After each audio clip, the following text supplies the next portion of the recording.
Chapter 374. Hui Mao was the typical type of creature that built its own happiness on the pain of others, so it was especially happy to see those new students being tortured. However, what disappointed Hui Mao was that Silan was only there to conduct an investigation and write a report to submit. The layout of the examination venue was suggested by the various instructors of the assessment team. Before the event began, the person in charge would filter and arrange the candidates based on the reports submitted by the various instructors. Therefore, until then, no one would know which of the suggestions would be adopted and which assessments would be arranged. Not every tutor in the assessment team would be assigned this task. Only Silan had been assigned it. So, Silan had to sort out a report and submit it before the next meeting. This was Silan's first time doing this, so compared to the other tutors in the assessment team, he needed to spend more time and energy on research and practice. The instructors who had taken the test in the past only needed to refer to their own reports. Silan, on the other hand, needed to make a rough assessment of the temperature, humidity, air pressure, species, terrain, and so on in this area. Although these data had been published on the instructor's public platform before, Silan hoped to personally experience it during the process. The next morning, Silan returned to the dormitory. The dormitory was already full. When Silan entered the room, 4 people were sitting around the dining table eating breakfast and gossiping. When they saw Silan, the 4 looked at him at the same time. As they were sizing up Silan, Silan also observed the 4 of them. One of the mutants was the one who had fought in the open-air training ground yesterday. There was also a mutant among the other 3, and the other 2 were normal humans. "Hey, brother, you haven't returned all night. Where did you go?" One of them asked Silan with a smile. "I had something to take care of." Silan put a bag of food on the table and opened it for them to eat. "You guys eat." "I've already eaten. It's still warm." One of them couldn't wait to grab it with his hands, not afraid of the temperature in the bag. Everyone introduced themselves to each other. The other 2 were nobles, but they weren't upper-class nobles. Perhaps for some reason, they weren't as arrogant as the other nobles, and they got along well with the other 2. They didn't wear their family's emblem all the time either. However, when Silan revealed his name, one of them even joked, "Why do you have the same name as the founder of the Return Forum?" There were many people named Silan in the Empire, and most of them had never seen Silan before. They even thought that the founder of the Return Forum was an upper-class noble.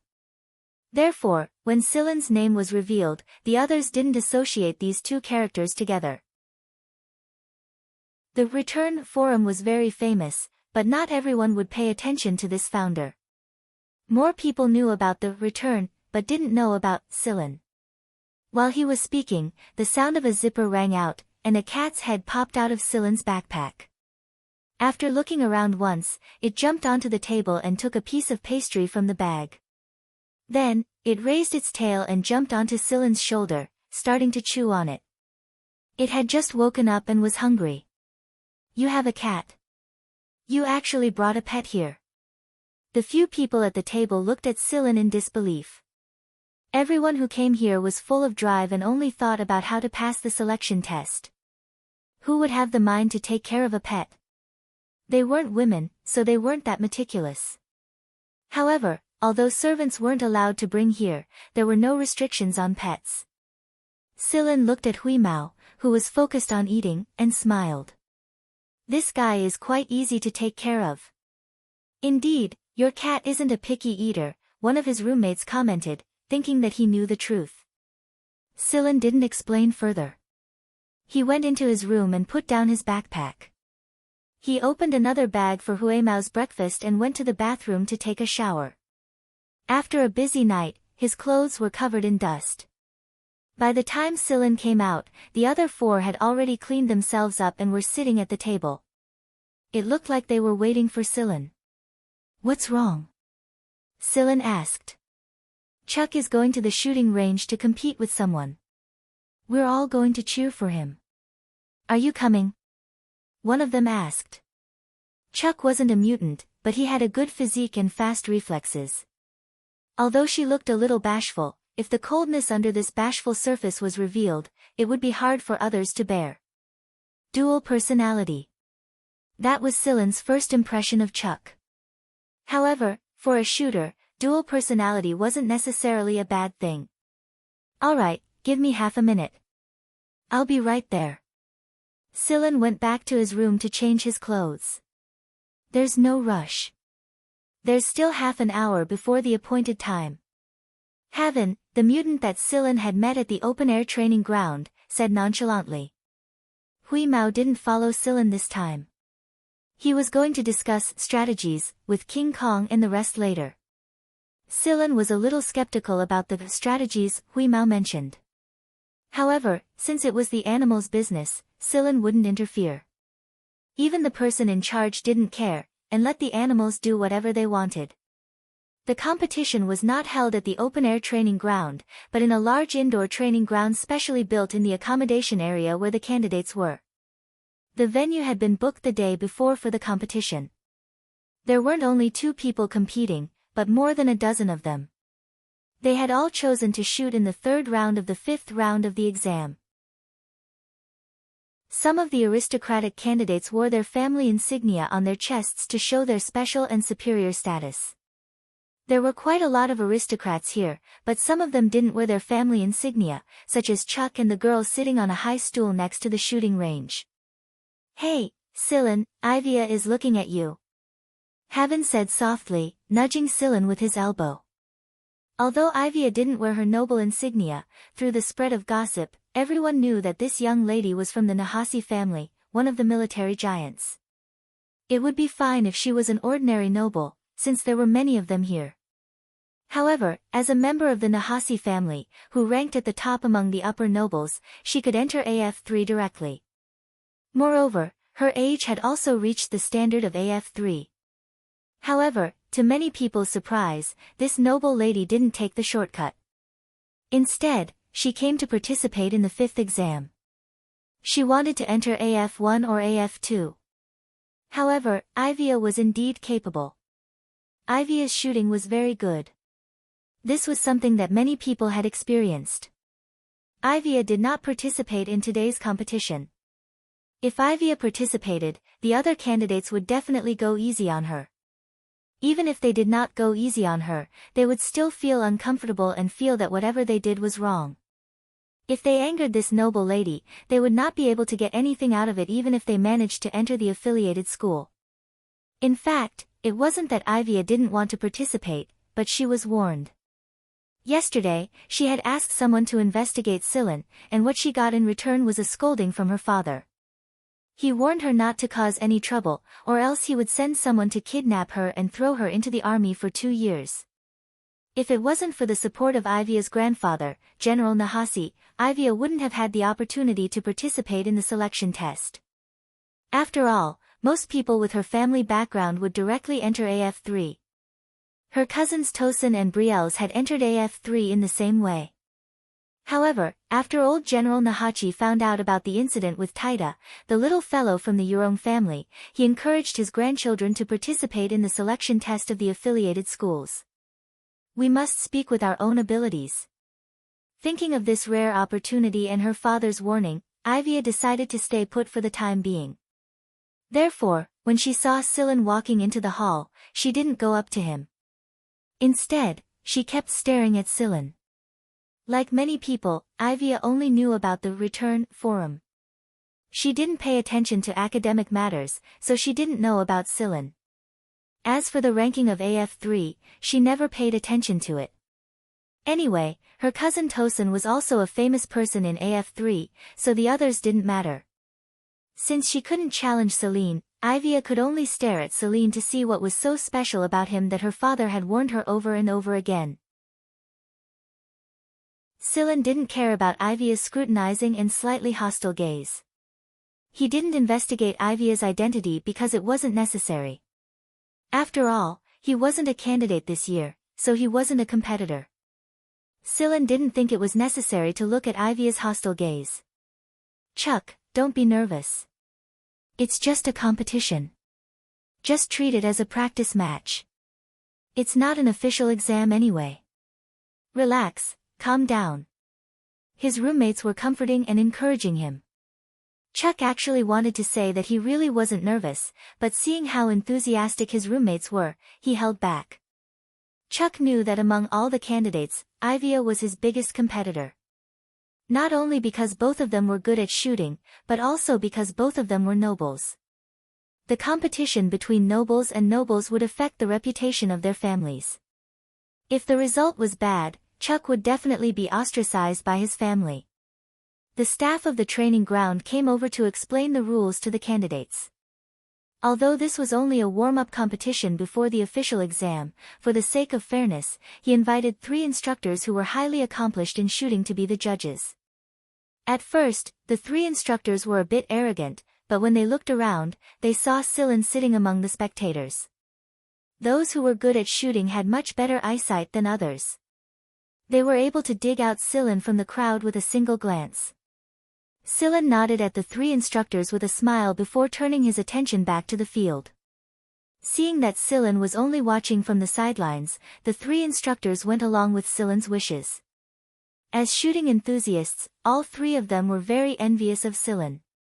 It wasn't just because Sillin was Guanfeng's favorite disciple, it was also because they knew that Sillin was the only one among Guanfeng's disciples who carried a Purgatory Thunder Snake S. As instructors who paid close attention to Guanfeng and knew some of Guanfeng's inner secrets, it was only natural that they knew Sillin better than anyone else. The competition soon began, and Sillin was a lot calmer than the other spectators. The shooting of these people was very interesting, and some of them even had tricks up their sleeves, causing the spectators to cheer loudly. Chuck took first place by a small margin. Just like Sillin thought, Chuck looked like a completely different person when he was on the shooting field. He was no longer shy, but more like a cold-blooded hunter. There were no fancy moves, no ripples, and he killed his prey in one shot. Chuck's cold and emotionless eyes made his roommates feel like he was a stranger, but when they thought about it, they understood. No one here was an ordinary person, and everyone had their own trump cards and characteristics. Chuck turned back into the shy big boy again after he reloaded his gun and walked out of the field. This time, however, no one looked at him the same way they did before. Chuck didn't think much of winning first place in a warm-up match. The experts hadn't even shown up yet. Moreover, he hadn't used his full strength in this warm-up match. After the competition was over, Sillin was about to return to the dorm with his roommates, but someone grabbed him by the neck before he could take more than 2 steps. Sillin knew it was him the moment he got close. Since the other party didn't mean him any harm, and they were people he knew, Sillin didn't resist. "Boy, you didn't even tell us that you were coming over. You're free right now anyway, so why don't we go have a drink and talk?" a big man with a full beard said while strangling Sillin's neck. He controlled his strength very well. He didn't let Sillin escape easily, nor did he hurt Sillin. Sillin had seen this mentor before. He often sought out Guanfeng, but most of the time, he came back empty-handed. The jaws of the people standing around Sillin dropped to the ground, especially the 4 people in the same room. They stared blankly at Sillin chatting with the instructor who was sitting at the judging table and commenting on the shooting skills of the examinees in an extremely natural manner. Sillin motioned for his 4 roommates to leave first before he was dragged out for a drink by the mentor. Many people in the field saw this scene, and a few of them recognized Sillin's identity. However, they didn't say anything because they didn't want to give others a chance to curry favor with him. At the same time, they were puzzled. Didn't Sillin participate in the last term? What was he doing here this time? Sillin was dragged out of the training field by the mentor to a reception center where the mentors could relax and have fun. "Hey, Sillin, why don't you take out your Purgatory Thunder Snake S and have a look? Great teacher Guan isn't here right now anyway." The bearded mentor wasn't in the mood to eat the sumptuous meal on the table. He rubbed his hands and said to Sillin. Sillin picked up a piece of meat with his chopsticks and put it into his mouth. After he was done, he answered politely, "No. You're too stingy. It's not like you'll lose a piece of meat just by looking at it. But it will misfire." "Nonsense, do you think a Purgatory Thunder Snake can misfire?" In the end, the bearded mentor failed to pry the Purgatory Thunder Snake S out of Silen's hand. When Silen returned to his room, Hui Mao hadn't returned yet. The other four looked at Silen strangely. Silen, you're not some big shot, are you? Hawen asked. No, I just know that mentor. Just. Forget it. Since you're not willing to tell me, I won't force you. But. Hawen moved closer to Silen and said mysteriously, you must have gotten a lot of information about the exam, right? Silen looked at the four of them who were full of anticipation and nodded. I do know a little about this. Silen told the four about some of the lessons he had learned from his previous experience. It wasn't a thorough examination, and Silen himself didn't know what kind of questions he would be tested on. Every term had its differences, so Silen only shared some of his experiences. The four of them benefited a lot from Silen's experience. They also seized the time to make some preparations. They weren't stupid enough to share their experiences with the other candidates. After all, they were all competitors. After Silen returned to his room, he sent the compiled report over. Then, he lay on his bed and thought. He had a feeling that he would get something very useful from this incident. As for what it was, Silen didn't know. It was just a hunch. The next day, Silen went to attend a meeting with the mentors of the assessment team. The other four in the dormitory also squatted in their own rooms to prepare for the next test. The mentors' meeting was nothing more than explaining the information of the selection test and assigning tasks. Amidst the candidates' anticipation and nervousness, the selection test officially began. The first round of the written test. Unlike the thick stack of test papers given to them during Silen's cohort, there were only 3 test papers this time. However, the questions weren't easy to answer. Silen discovered that there were quite a few questions that were in the middle of the exam, and it all depended on how the examinees handled them. Silen wasn't invigilating the first round of the exam. Instead, he was watching the situation in the surveillance room with the other mentors. Due to the special nature of the venue, the mentors could see every candidate's situation very clearly. However, the candidates couldn't see what was happening outside through the optical partition. Even if the invigilators were standing next to the partition, they wouldn't know. This was also the first round of the 5 tests. Previously, Silen was in the position of a candidate. This time, however, he was standing in the surveillance room where the mentors were. It was quite interesting to be in the same venue but with different roles. After the written test, it was the second round of the physical stress test. Many mutants revealed their true forms. Some of them, who usually looked simple and honest, looked much more ferocious after transforming. However, one had to admit that their combat strength was indeed terrifying. The third round of the 3 tests was the easiest for many candidates. At least, they didn't have to write or undergo physical and chemical stimulation. When Chuck and the other 3 examinees saw Silen at the shooting field area, they froze like statues for a long time, just like the rest of the examinees. Hawen raised his trembling hand and pointed in Silen's direction. That's Silen. Our dormitory mate, Silen. Chuck gulped and the corner of his mouth twitched. Seems like it. Fuck. How did he become an assessment mentor? That couldn't be a temporary replacement. The assessment mentors all had their identification badges on them. A temporary replacement wouldn't have one. No wonder Silen had been so relaxed. No wonder he didn't move with the 4 of them during the exam. No wonder he didn't get knocked out by the first 2 rounds like the other candidates. Silen even smiled at them in a friendly manner. However, this smile was too shocking for the 4 of them. It was as if he was agreeing with their thoughts and saying, "Ah, I'm actually an assessment mentor." The 4 of them felt as if a herd of mud horses were galloping across the grass in their hearts. Chapter 375. A lot of people had seen Silen during the warm-up match before the 5th round of the AF1 entrance examination, and it was mainly because Silen was very familiar with a shooting judge's mentor. That was why everyone had noticed him. When they saw Silen standing at the top of the stage with the judges, they couldn't quite accept it. Everyone was about the same age, but when they stood on the stage, he was already standing at the same height as the judges. Compared to the examinees' shock, the examinees didn't have much anticipation. Some people might say that he was just lucky enough to get a good gun, but that wasn't the case. The teachers of the affiliated schools all knew how difficult it was to master a Purgatory Thunder Snake. During the last competition, Silen's Purgatory Thunder Snake K had stunned the entire audience. Compared to that, the examinees didn't have much anticipation for him this time. The S they were hoping for wasn't one of them.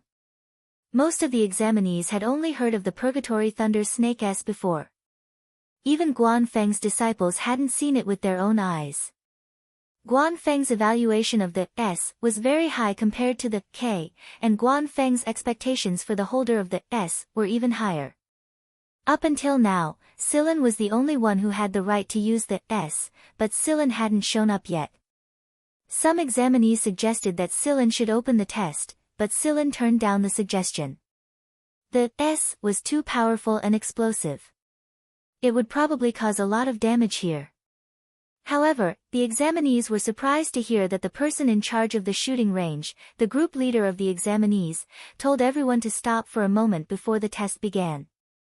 He said that someone would come over and demonstrate the whole process of the test. The instructors of the assessment team were very surprised. In the past, it was either one of the instructors who did the demonstration, or it was a video recording. Didn't they say that they would play a video recording directly if Silen was unwilling to do it? What's going on? A examinee asked. I'm not sure. I think the person in charge of the examinees received the news at the last minute. But judging from the way he's acting, he should be someone who can control the situation, right? While the examinees were discussing among themselves, the examinees were looking forward to it. Usually, the examinees were the examinees, but they didn't know who it would be this time. Under everyone's doubtful and expectant gazes, the person who was going to give the opening demonstration appeared on stage. As soon as he saw the person, Silen knew what was going to happen next.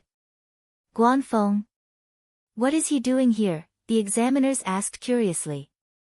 Since Guanfeng had passed the test to Silen, he shouldn't have come here. Moreover, Guanfeng had never been interested in this kind of test, so what was going on this time? Some of the examinees recognized Guanfeng. Although Guanfeng didn't appear much in the media, a lot of people paid attention to him because of his fame. Guanfeng. Guanfeng. My idol. I really worship him to death. The examinees were boiling with excitement. Guanfeng's opening demonstration was worth it even if his results weren't ideal. Some of them were thinking that they should do their best to perform well in front of Guanfeng. Maybe Guanfeng would take a fancy to them. The mentor's focus was different from the examinees. Their main focus was on the girl who had appeared with Guanfeng. Celine, don't tell me that's your junior sister. A teacher asked. She is. She's called Tang Qiuqiu. Silen was very proud of Tang Qiuqiu. When he saw the excitement in Tang Qiuqiu's eyes, Silen knew that Tang Qiuqiu had been very happy recently. She must have gotten in touch with a lot of great teacher Guan's private goods. So who's going to go up later, great teacher Guan or your junior sister? Junior sister. Although Guanfeng hadn't told Silen beforehand, Silen knew that great teacher Guan had come to show off. Guanfeng sat down on a chair at the side of a fan-shaped testing field after he walked into the field.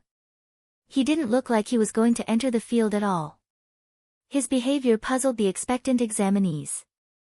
Then, they saw a girl about the same age as Ivia walk straight into the fan-shaped field. Unlike Silen, who was carrying an unassembled case into the field, Tang Qiuqiu took out a gun from the holster at her waist. Most of the examinees hadn't seen this gun before, but all the past students and instructors had. It was the gun model Silen had used last term, the Purgatory Thunder Snake K. The door of the fan-shaped testing field wasn't closed, and the examinees outside were holding their breaths in anticipation. Therefore, the countdown sounded very clear. As the countdown continued, many people noticed that the machine in the testing field was displaying the gun wielder's physiological parameters.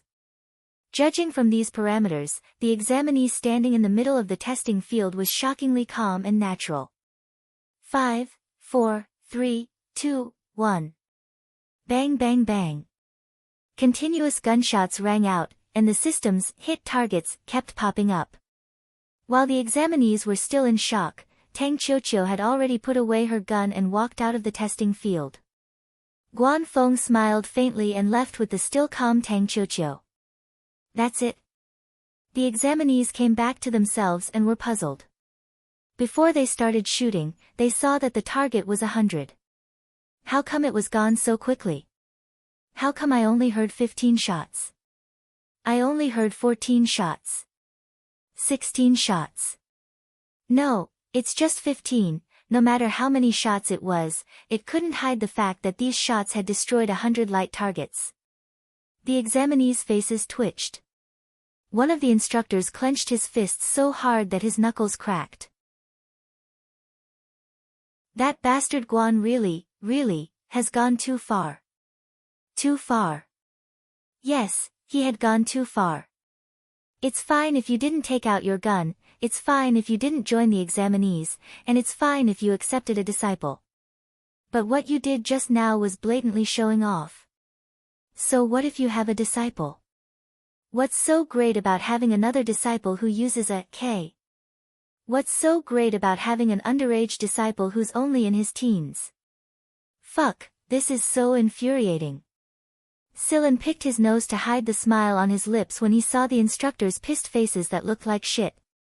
Although Guanfeng had controlled himself well, Sillin knew that the great instructor was enjoying himself inside. He was probably so satisfied with Tang Qiuqiu that he came over to show off and lower everyone's morale. Not only did Guanfeng's leisurely stroll infuriate the examinees to death, it also dealt a blow to a lot of examinees. Of course, there were even more examinees who admired Guanfeng even more. As expected, famous instructors were different. Just look at how strong his disciple is. I heard that there's a class for Guanfeng after entering the affiliated schools. Yes, I have to get in. What are you laughing at? Don't think that I won't know you're laughing at me just because you're covering me. An old instructor roared at Sillin, what are you waiting for? Go and invigilate the exam. Sillin didn't mind the instructor's anger. He organized the documents in his hands and got to work. The examinees worked extra hard in the fan-shaped area that Sillin was in charge of. Why?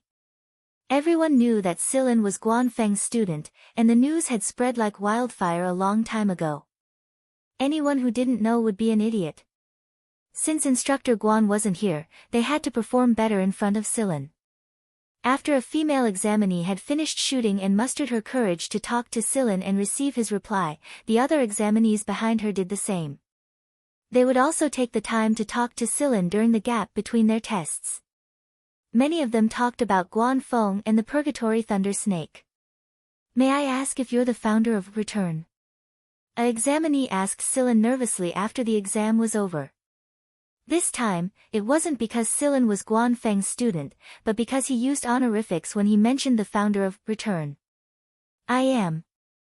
Sillin gestured for the examinee not to be nervous. Thank you very much for the forum. The examinee bowed to Sillin and left. He was one of the group of people who received their living expenses from the bounty on the forum and was lucky enough to be recommended. They had always been grateful to Celine. It was because they came from the bottom, and they knew how rare this opportunity was. That was why they cherished it even more and were even more grateful to the person who gave them this opportunity. Ivia was also assigned to the fan-shaped area that Sillin was in charge of. Unlike the others, she didn't ask questions after the exam. Instead, she said, "See you next." Sillin didn't comment. He wouldn't be staying in the Mist Bodhisattva Empire for long before he had to return to the League of Stars. Among the examinees, Ivia was the one who suffered the greatest blow. They were both girls of the same age, but anyone with a discerning eye could tell the difference between their shooting skills even without the analysis of the testing equipment. Although Tang Qiuqiu's performance couldn't compare to Silen's last term, Tang Qiuqiu was definitely the best among all the examinees in this shooting field. It had nothing to do with firearms. Even if she was given an old rifle that she had never touched before, she would still be able to achieve shocking results. There was also her terrifying mental fortitude. The little girl would probably perform the same even if her targets were real people. She was a natural marksman. This was the common thought of everyone who knew shooting after watching Tang Qiuqiu's performance. After the 3 rounds were over, Han wanted to take the opportunity to ask Silen about their results in the past few rounds, but time didn't allow for it. He was dragged away right after the round was over to participate in the next round. Fortunately, there were no additional matches in the 3rd round. However, Silen felt that the 4th round would probably be more difficult than the previous one even though the additional matches had been cancelled. Hui Mao hadn't returned for the past few days because he was busy discussing strategies with King Kong and the others. Judging from the special way those animals thought, the examinees probably weren't that lucky. Zhen Xingming and the others had come to team up with Chuck and Han because they were Silen's roommates. Even if Silen's roommates were unreliable, they couldn't be trash, could they? Before entering the testing area, King Kong sauntered past the entrance. It had been a long time since they last met, and King Kong had grown a lot taller and stronger. Even though there was some distance between them, the examinees in front of the entrance still felt an invisible pressure. When passing by the entrance, King Kong paused and looked at the examinees standing at the entrance. Then, he calmly raised his hand and dug his nose with his thick fingers. Once he was done, he flicked his finger on the ground. Pfft! A pile of sticky stuff was lying on the ground. The examinees. They had to be careful not to step on that thing when they entered, or they would be so disgusted that they would puke. Silen was glad that he hadn't run into a situation like this, and that Taita had taken a backdoor. Otherwise, he definitely wouldn't have been able to pass so easily. After flicking his nose, King Kong twisted his big butt and left, leaving the flustered examinees behind. They suddenly felt a mountain of pressure on them. Silen stared at the forest in the distance. King Kong's behavior just now was probably a signal from Hui Mao.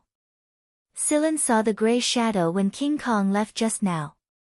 As a member of the assessment team, Silen did not enter the testing area. The former students of AF1 and AF2 had already gone in to cause trouble, and the animals who liked to cause trouble for no reason were starting to stir as well. Silen adjusted the coordinates on the light screen in front of him. His main focus was on Zhen Xingming and the others. After all, they knew each other and would definitely pay attention to this. Many of Silen's suggestions regarding the deployment of the testing area had been adopted in the report he submitted. However, everything else was insignificant compared to the trouble Hui Mao and the others had caused. Due to King Kong's performance at the entrance of the testing area, the examinees were very careful about where they were stepping after they entered. However, traps didn't only exist under their feet. A group of examinees heard a roar similar to that of a leopard when they were completely disoriented in the forest. Moreover, they couldn't determine where the roar came from at all. Sometimes they thought it was coming from the left, but the next moment it was coming from the right, and in the blink of an eye, another roar came from the front. The examinees who had been maintaining a high level of nervousness were now driven crazy. They threw rocks in all directions, but it was useless. A black shadow flashed by, bringing with it a dense smell of blood, causing the already tense nerves of the examinees to become even more taut. People had died in this testing area before. Be it the examinees of AF3 or the new examinees, no one would be careless when they came here. Silen stared at the collapsed cat and leopard on the monitor and shook his head. Hui Mao loved to create a sense of tension in people, so Hui Mao had specifically consulted Cheto for this game. Cheto was reading a book at the time, and he answered Hui Mao's question, "Humans are different from you. When they come into contact with nature, they will develop a sense of fear. Every one of them will develop a self-awareness of the things they have experienced during their growth, and their self-awareness includes the harm they have suffered during their growth. This harm will form a fear that will slowly accumulate. This fear may or may not show up on normal days, but it is true that it is hidden inside their bodies. As a deep layer of fear that is hidden inside their minds, it is possible for it to form some symptoms under enough pressure, such as hallucinations, schizophrenia. As an animal, or more accurately, as a half-animal, Huimao couldn't understand the fear Cheto was talking about. He had always been at the top of the food chain, so Huimao didn't know what fear was. However, Cheto's words had given Huimao a lot of inspiration. Fear was not necessarily a physical entity, and the hunter did not have to really stand up. It was just like when it played with sparrows. It liked to watch those sparrows chirp and fly around in panic, but it would not directly swallow them in one bite. Other than this group of pitiful examinees, there were a few other groups who had been fooled by Huimao and other wild beasts. One group was so focused on the flying cat that they ignored the giant King Kong's booger that they didn't dig a hole in the ground, but it was covered in dust. The psychological damage was greater than the physical damage. The examinees weren't afraid of bleeding or pain, but what would you think if your legs were covered in the sticky booger of a large animal, or if you found a cat peeing upstream of the stream you just drank? The sea, land, and air were all traps. At the beginning, the examinees who were unwilling to meet the previous term's students became more and more adorable as time went on. They were 100 times cuter than those fucking animals. When the examinees finally walked out of the testing area one by one, those who had strong mental fortitude were fine, but those who were weaker were vomiting and having diarrhea. Those who had eaten half a caterpillar were so weak that they looked like they were on the verge of death. The wrong road signs leading directly to man-eating salamanders weren't a big deal. The things that they felt uncomfortable at the beginning became more and more insignificant as time went on. They really couldn't imagine how those fucking animals could come up with such strange tricks. Huimao was having a great time. It wouldn't hurt the examinees, of course, it would only hurt them physically. It was having a great time, and it was earning money that it could buy a lot of cat food when it got back. It was a very good deal. Just when the examinees thought that it was finally over, a gray figure flew across the sky. The relaxed nerves of the examinees who had just been teased tensed up once more. Then, they saw the damn fatty who could fly and had caused them a lot of trouble flapping his wings smugly and crouching down on Silen's shoulder. He was even bragging about his achievements to the senior instructors in a very familiar tone. To borrow the words of the instructors at the shooting range not long ago, this was too much. In comparison, Zhen Xingming and the others had a relatively smooth journey. As long as Huimao didn't cause them any trouble, everything would be fine. Haven, Chuck, and the others listened to the complaints of the other examinees after they came out of the testing area. They were glad that they didn't run into that fat cat. No, they should be glad that their roommate was Silen. It was because of Silen that they were able to team up with Zhen Xingming and the other two and avoid being played by that fat cat. The examinees were given some time to rest after the test. After most of the examinees had left, Chuck walked into a room where an old man was waiting for him. It was the same old man that Silen had run into on his way here.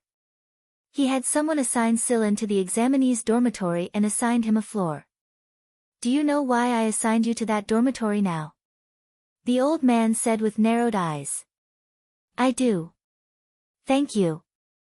Chuck was very respectful in front of the old man. This was his teacher's teacher, and it was because of this old man that he was recommended to that dormitory and received a lot of benefits. Your success in the test isn't the only benefit. It's also the fact that you got to know Silen. Celine, he's much stronger than you think.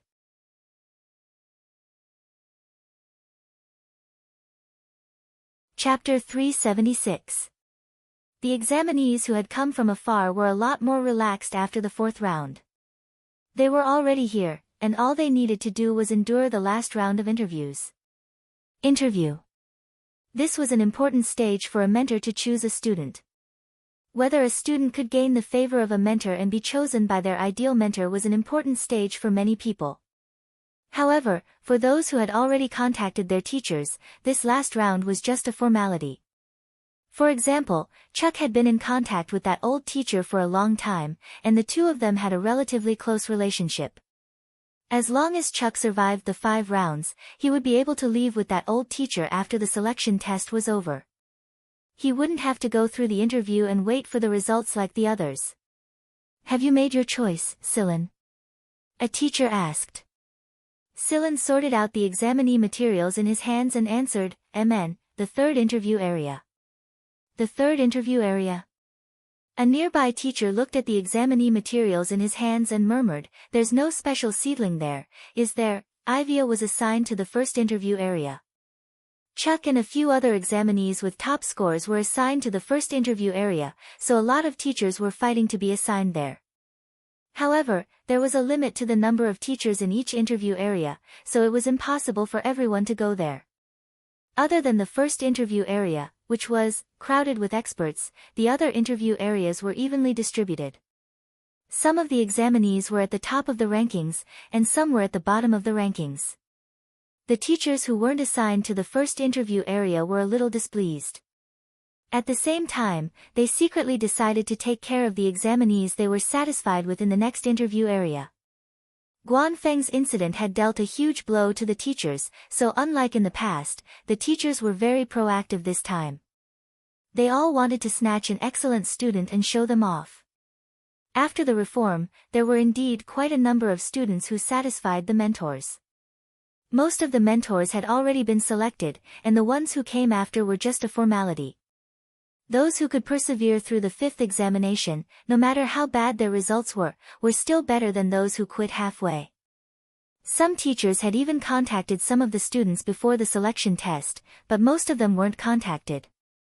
They thought that Silan would go to the 1st interview area because of Guanfeng's support. Who would have thought that the kid would go to the 3rd interview area? Was Guanfeng not planning to accept any more students? It made sense.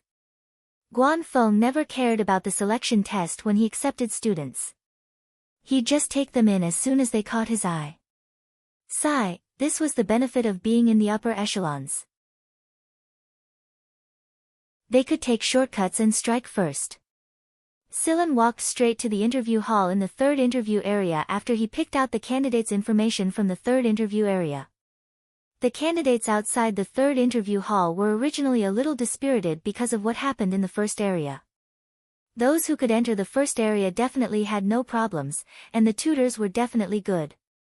However, when they saw Silan enter the 3rd interview area, the dejected people became spirited. This was especially true for those who had done well in shooting. It was as if they were looking at Guanfeng standing right in front of them. A chance. The interview hall was circular. The mentors in charge of the interview hall sat in a circle, and the candidate who came for the interview sat in the middle. The eyes of the mentors were all focused on the candidate.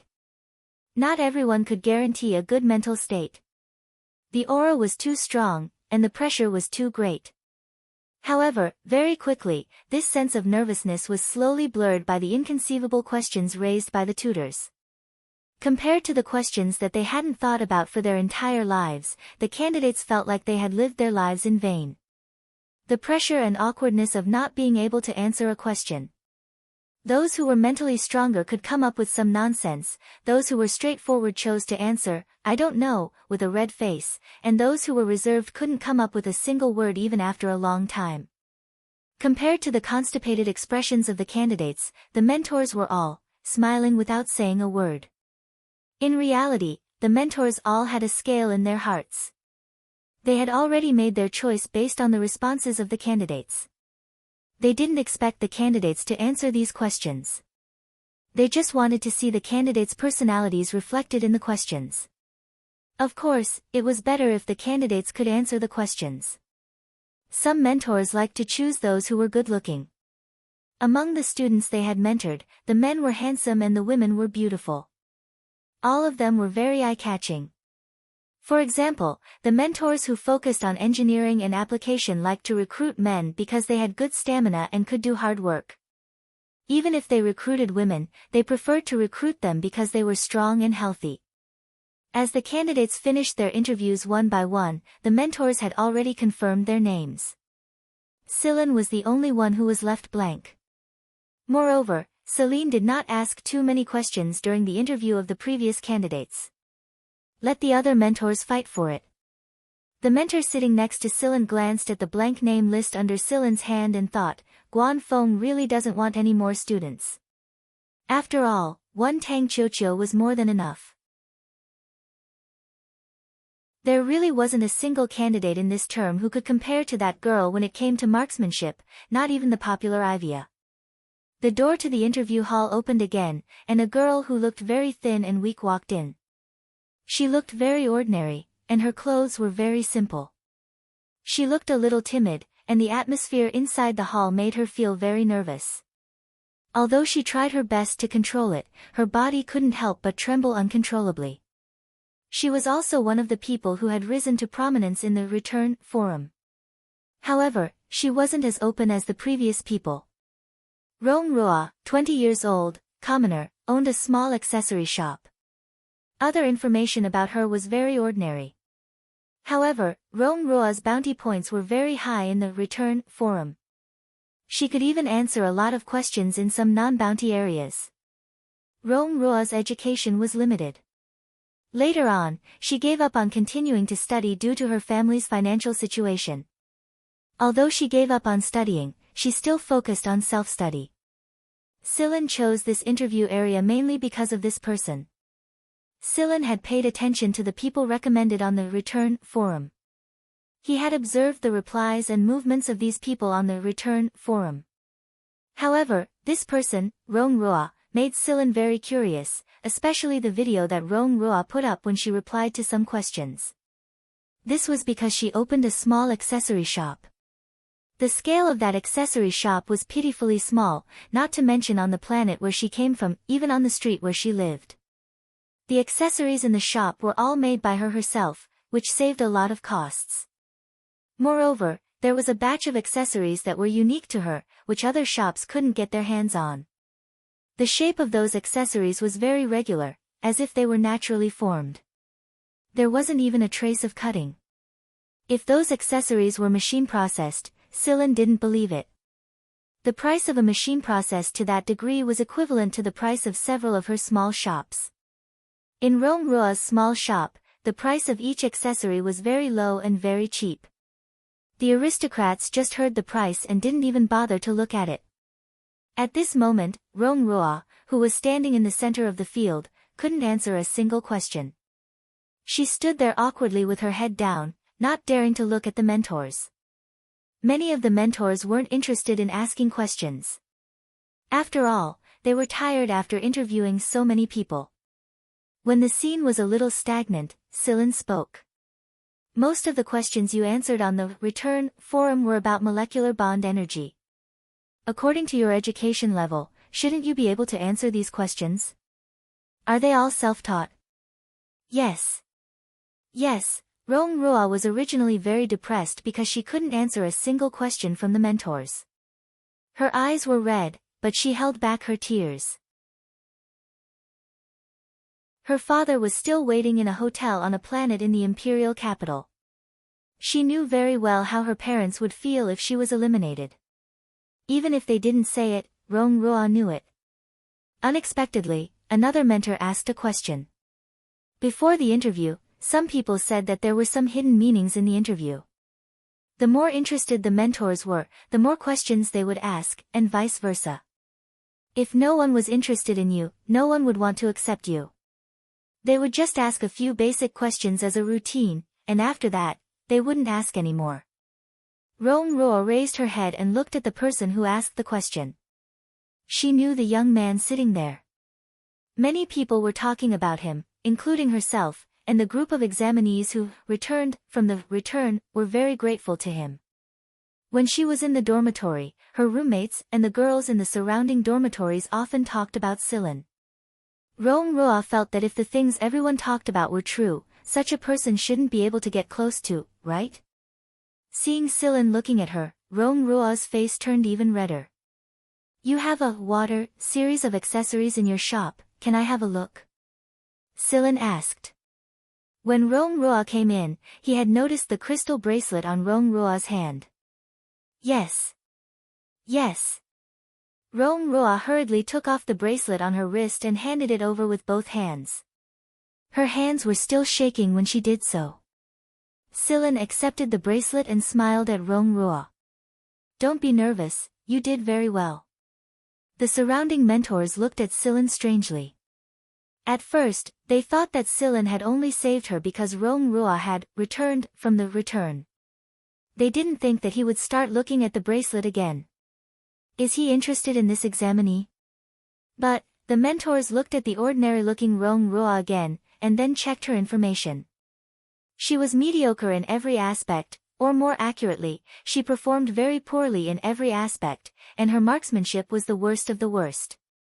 After 4 rounds of tests, the written exam was the only one that saved her a little bit of face. Guan Feng would never accept a student like this. All the mentors present were certain of this. Silen ignored the strange looks the mentors were giving him and stared at the bracelet on his wrist. The bracelet was made of transparent crystals the size of mung beans connected together, and these small crystals were of different shapes. Some were prismatic, some were star-shaped, and they were all very regular shapes. When he held them in his hand, he felt like he was holding a stream of water. Silen analyzed the composition of the material. Unsurprisingly, most of these crystals were made up of water molecules. The giant sea beast crystals he saw in the underwater city of Sea Paradise were very similar to this one. The discovery made Silen very happy, and the smile on his face grew wider. The mentors around him grew weirder and weirder, and Rongrua grew more and more nervous. She couldn't figure out what Silen was trying to say. Every girl had a Cinderella dream, but Rongrua was much more rational than most girls after experiencing so much. Can you tell me more about this water series accessory? Silen asked. Rongrua opened her mouth to say something, but stopped herself in the end. She seemed to be hesitating about something, and her face was bright red as she clenched her fists tightly. It's fine if you can't answer. Silen handed the bracelet back to her. Do your best. Silen nodded at the person in charge of the interview room, indicating that he was done with his questioning. The person in charge looked at the other mentors and saw that none of them had any intention of answering. He said, next. After Rongrua walked out of the room with a pale face, the mentors asked Silen while the next candidate was still waiting, Silen, is Guan Feng looking to recruit more people? No, Coach Guan doesn't mean that. Plus, he's always the one who does the hiring himself. That's true. The mentors who knew Guan Feng nodded in agreement. But you seem interested in that girl just now. Silen added Rongrua's name to the list in his hand and said jokingly, I'm taking this one. Don't fight me for her. Who the hell would fight you for her? However, out of respect for Silen and Guan Feng, the mentors answered tactfully. Don't worry, we're already at our limit. Any more and we'll run out of energy. It was only at this moment that the mentors remembered that Silen was qualified to mentor students. Although he hadn't graduated yet, he was an honorary scholar of the RAS. Theoretically speaking, he did have the right to mentor students. It was just that he couldn't mentor too many people due to the limited number of spots. There weren't many candidates left, and the interview ended quickly. When everything was over, all the candidates had to do was wait for their communicators to be distributed. Most of the candidates who had passed the 5 rounds of tests were allowed to stay. Many of the mentors from the affiliated schools weren't here yet, so the number of candidates was about the same. On her way back to her dorm, Rongrua saw a lot of candidates who had finished their interviews discussing whether they would be notified by AF1 or AF2. They were gossiping about the mentors while they were at it. They weren't worried because they had good overall scores. Some of them were packing their things and preparing to leave. They were the type who had received the notice beforehand, which meant that they had contacted their mentors beforehand. When she returned to her dorm, the other 4 girls were also discussing the same thing. When they saw Rongrua, they asked, how was it? Did any of the mentors pay special attention to you? Rongrua, you're in the 3rd test area, right? I heard that Silen is there too. Did he ask you any questions? 2 of the girls came over and asked curiously. The other 2 stood where they were with mockery in their eyes. As nobles, they felt that a lowly person like Rong Rua had no right to be here. If it wasn't for the reform of the system, which commoner without a backer would come to this place? However, being able to come here once was not to be regretted. As the communicators were distributed one by one, the first two noblewomen received it, followed by the other two. Rong Rua was the last one to receive it. This time, the system distributed the communicators according to the final score. Rong Rua was the last one to receive it. Seeing that Rong Rua also had a communicator, the other four girls looked over. I heard that those who passed the 5 rounds of tests will receive a communicator, one of the noblewomen said. This was the explanation for why Rong Rua was able to receive a communicator. Quick, let's see if it's from AF1 or AF2, and which mentor, one of the girls urged. Rong Rua took a deep breath and turned on the communicator. A holographic screen popped up. On the holographic screen was a huge cat's head. Meow, you're Rong Rua, right? The 5 people in the room were speechless. They had long heard about this cat. It wasn't just the cat's actions in the 4th round. Most importantly, it was Silen's pet. It was Silen's pet. For a moment, the other 4 didn't know what to feel. Hey, say something, Silen. This woman isn't a mute, is she? The gray cat turned its head and shouted loudly in a certain direction. I am. Rong Rua quickly answered. The gray cat on the light screen moved closer to take a look. Its cat head looked even bigger than before and took up the entire screen. You're Silen's student from now on. Amen, you're also my student. I'll protect you no matter what happens. Rong Rua. Hui Mao ignored Rong Rua's silence. He was currently immersed in the joy of having a student too. He continued, Silen doesn't have time right now. I'll come find you later. Then, Hui Mao disconnected the call and looked at Silen, who was on a call outside the door. Silen, I'm going to pick up my disciple. Silen waved his hand to indicate that he understood. Hui Mao jumped out and followed the signal to find Rong Rua.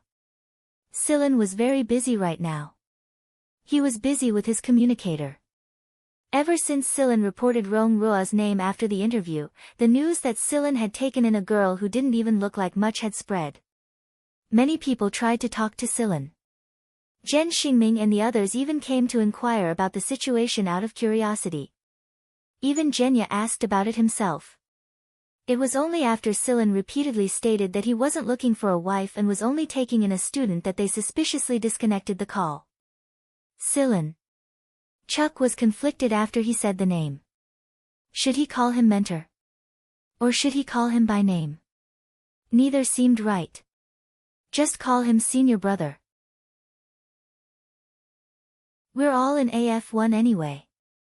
Silen put away the communicator and said to Chuck. Alright. Senior brother Silen, I'll see you in AF1. Chuck bid farewell to Silen and left. There was a flying car waiting for him outside the dormitory to pick him up. The other people in the dormitory had left a long time ago.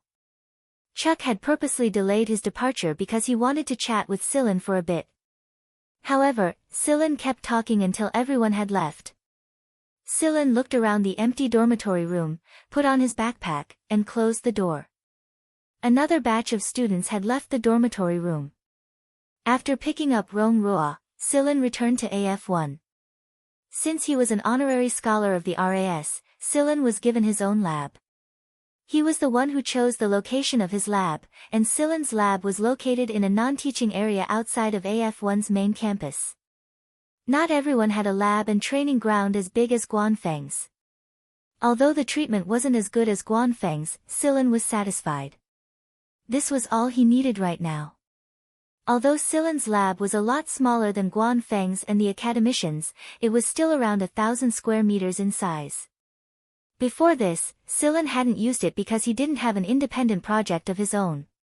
The zebra virus didn't count because he used Black Viper's stuff. Now that Silen thought that he was starting a new project, it had nothing to do with the virus or guns.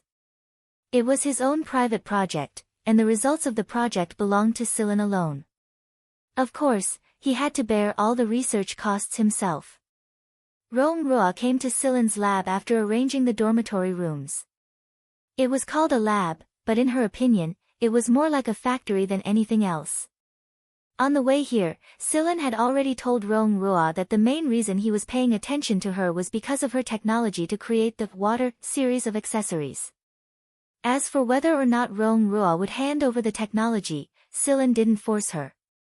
Even if Rong-Rua asked for a high price, Silen would still pay for it. However, Rong-Rua didn't ask for a price. Instead, she took out the technology of her own accord. I discovered it by accident, and I'm using it to feed my family. Now that I'm in AF1 and getting paid, there's no need for me to keep this little technology to myself. The reason Rong-Rua didn't mention it during the interview was because she was prepared to give up the water accessory technology if she didn't make it to the selection. Rong-Rua was already very grateful that Silen was willing to let her enter AF1. Rong-Rua had first melted a few ores in order to create a reagent.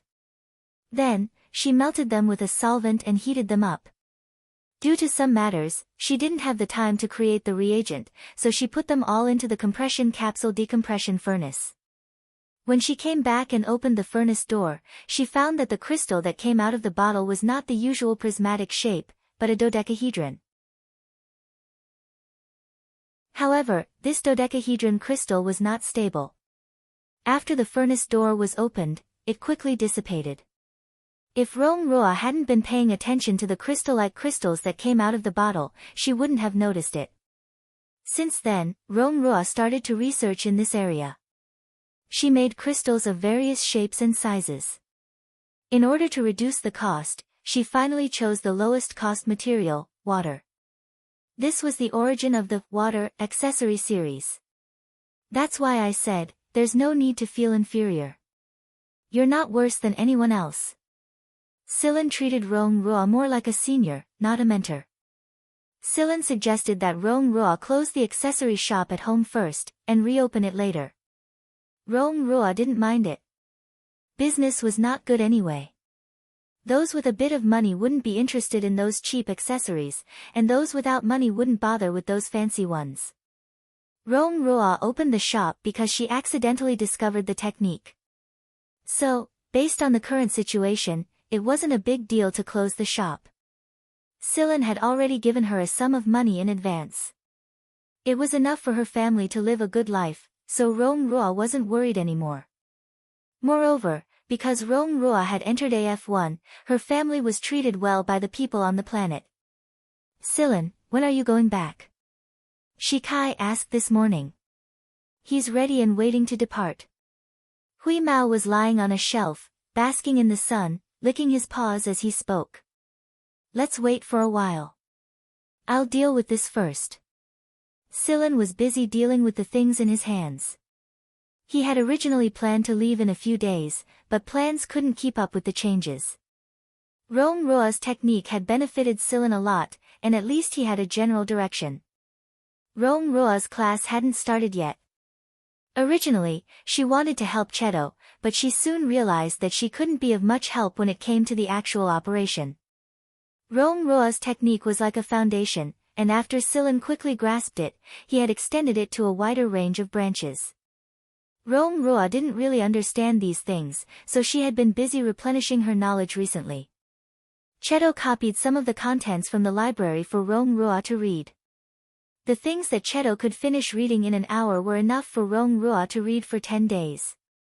It wasn't that Rong-Rua was slow, it was the speed of a normal person. Not everyone could read as fast as Cheto. 10 days later. Inside a 300 square meter space in Silen's lab, Silen had loaded a special pistol with a bullet that looked like a transparent water droplet. The bullet was shining with water ripples. There was a leaf that had just been plucked from a tree 50 meters away from Silen. Bang! The bullet flew out of the muzzle in Silen's hand and headed straight for the leaf. The leaf that was propped up by a thin needle wasn't penetrated by the bullet.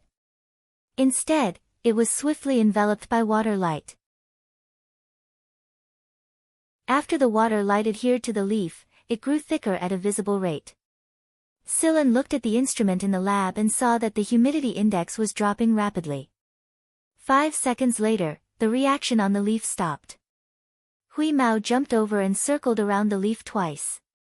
It is very similar to the one under the sea. Rong Ruo's technique was to synthesize all kinds of small ornaments in water.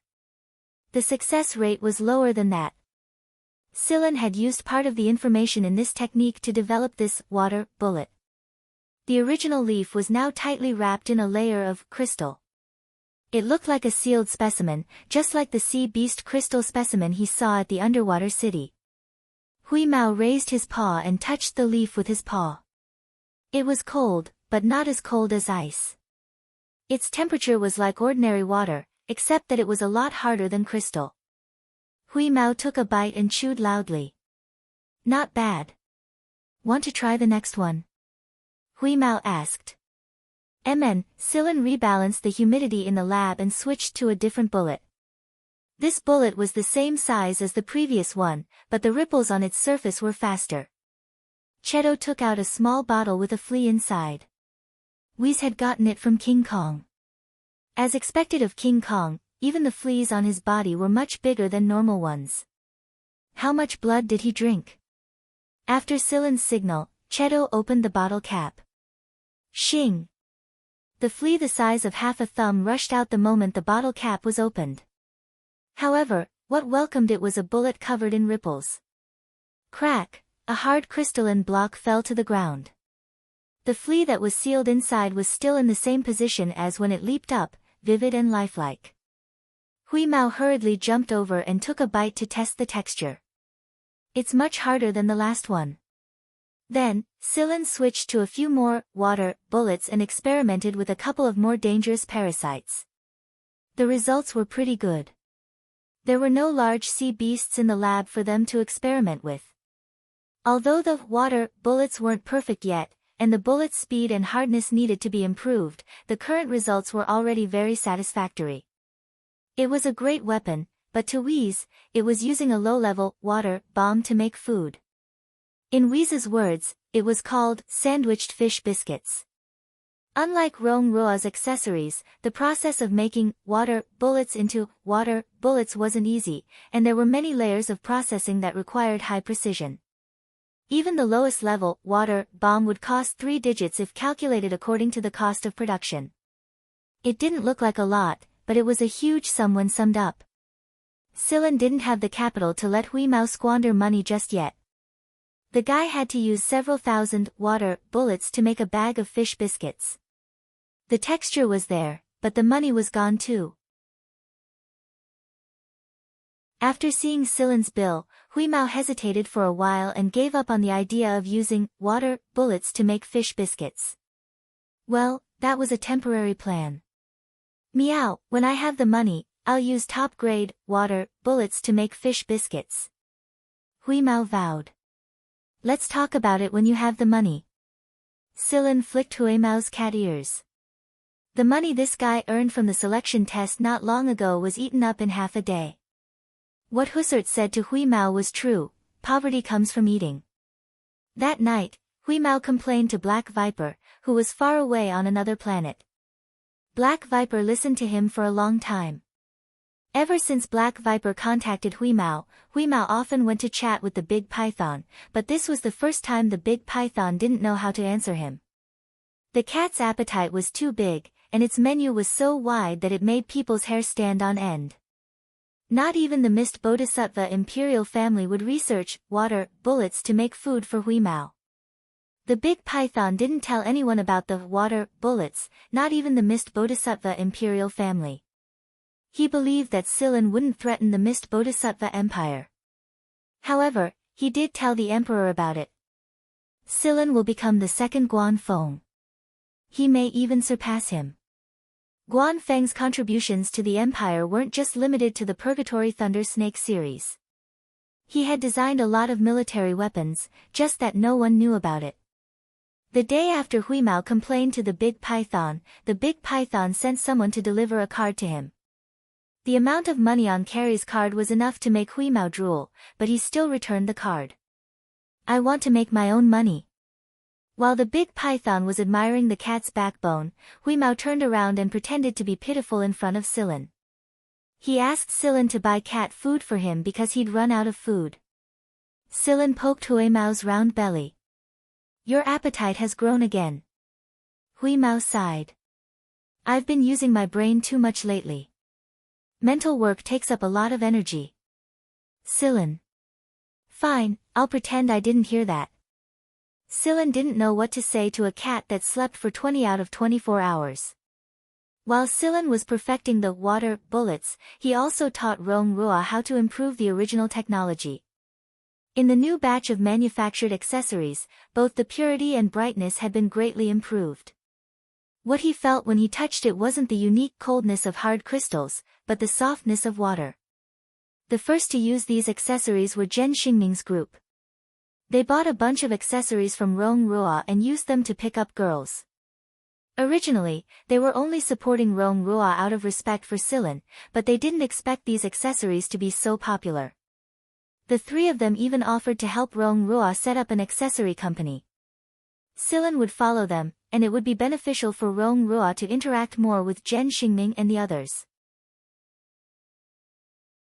At the very least, she'd have someone to rely on when Silen wasn't around. Silen was ready to return to the League of Stars after dealing with the water bullets. Shikai had urged him several times, and he'd probably come looking for him if he didn't depart soon. The laboratory was handed over to Rong Rua. She could carry out her crystal dreams here. Zhen Xingming and the others would come here to help as well. They were just bored out of their minds, and it just so happened that this was something new to them, so they came over to play. Silen had deleted all the information related to the water bullets in the laboratory. He wasn't afraid that someone would come and steal it. Also, Silen didn't plan on publicizing the water bullets for now. It wasn't complete enough, and he needed to put it into practice. The best place to do that was the League of Stars. Silen went to see Genya before going to find Shikai. However, Genya wasn't planning on going back with Silen. Although he really wanted to, he couldn't allow a large army to pass through right now. Genya would only burden the other side if he went alone, and Genya didn't want that. Then let's wait a bit longer. It won't be too long, Silen comforted. Genya stared at the sea beast that was playing with Wheeze and smiled. Don't worry about me. You've done well enough. Silen recorded a video of Genya, and what Genya wanted to say was also recorded in it. After leaving Genya's place, Silen, Cheto and Hui Mao headed to Shikai's base. Guan Feng had released Tang Qiuqiu as well. She was holding a K2 Guan Feng had made for her. Although it was also a K-series gun, it was Tang Qiuqiu's K2. It was Tang Qiuqiu's personal gun, and Tang Qiuqiu's initials were even engraved on the gun. He had obtained all the materials he needed, and he wasn't at ease leaving the 11th squad alone. Although the 11th squad had stayed inside the base, there was no telling if something special would happen to them. When they arrived at Shikai's electronic planet again, Shikai was already waiting for them on top of a space fortress. What have you been up to lately? What took you so long? Shikai asked. Before Silen could answer, Hui Mao asked from atop Silen's shoulder, What, do you have a problem with that? Shikai curled his lips. I wouldn't dare. He couldn't afford to offend this cat. Hey, Sigma, what's that you're holding? Hui Mao asked. Inside the space fortress, Sigma was protecting a small box like it was a treasure. Shikai glanced at it, scratched his head, and left in embarrassment to sort out his robots. That's Rufia and Zoe, Sigma said happily. Rufia and Zoe? Hui Mao jumped down from Silen's shoulder and sniffed the box. Nothing special. Rufia and Zoel were the last two of Sigma's 5 siblings, the 2 poor robots that were destroyed by the Shi family. But what was Sigma holding in his arms right now? Ashes? Hui Mao asked. Sometimes, this cat just needed to be taught a lesson. It had no filter. Nope. This is Rufia and Zoe, but they're asleep, Sigma said. Hui Mao was about to get to the bottom of the matter, but Silen smacked him with a fish biscuit. The trip to the Mist Bodhisattva sect wasn't long, but everyone had gained a lot from it. Shimu and Shikai had come up with a plan for a new type of robot. They didn't tell us the specifics, but they just said that we'll know when the time comes. We're leaving now, Chip. We'll see you in a little while. Sigma and Moon said to Chip's hologram from inside the bastion. Good luck. I hope that the next time I see you, Rufia and Zoel will also be awake, said Chip, who had basically controlled the entire electronic planet on the ground. He was glad to see Sigma again. Sigma was still the same Sigma that wouldn't change even after 1,000 years. Could the 5 brothers really be reunited? Chip wasn't sure himself, but if Moon said there was a chance, then there must be a chance. When Rufia and Zoe returned, and when Shikai and Shimu's new plan succeeded, Chip would be able to leave his current state and explore the universe with them. The Shi family preferred to live among the stars. They didn't like to stay in one place for too long. Even Sigma wanted to explore and see more people and things. Faith was the ray of light that kept you going in your darkest hour. It wasn't bright, but it was beautiful in the darkness. It's all in the past. Chip stared at the bastion as it rose into the air. The darkest hour is over, isn't it? Once the bastion was gone, an image appeared on the ground in front of Chip. It was the image Moon had given him. It was a memory of his master. Moon, as long as you live, you can wake them up even if they're asleep. So, no matter how despicable they are, no matter what tricks they pull, you must live. Moon didn't show the hologram to Sigma because he had his doubts. Would they really wake up? It was only after meeting Sigma that Sigma began to believe those words. No matter what the process was, the result was getting better. Why was Moon the most complicated of them all? Because he carried the most burdens on his shoulders. Silen knew that Moon was carrying a lot of secrets. In fact, he suspected that Moon knew the reason behind the formation of the sea beast specimens in Sea Heaven's underwater city. However, no one could pry the information out of Moon's mouth if he didn't want to say it. Although the Shi clan's peak generation had passed away 1,000 years ago, had the wisdom and achievements of that generation really been lost? Inside the bastion, Silen watched Moon chat with Huimao, then drag Huimao and Sigma off to watch some X-rays. He closed his eyes. The bastion flew into the depths of the planet, where no one was. Something like a huge storm circle formed in the universe. This time, however, Tang Kakikyu was calm. She didn't go to sleep. As the bastion entered the storm, the instruments in the cockpit showed that the data was much more stable than the last 2 times. Huimao yawned and curled into a ball next to Silen. He was going to take a nap, and then he'd have to get back to work.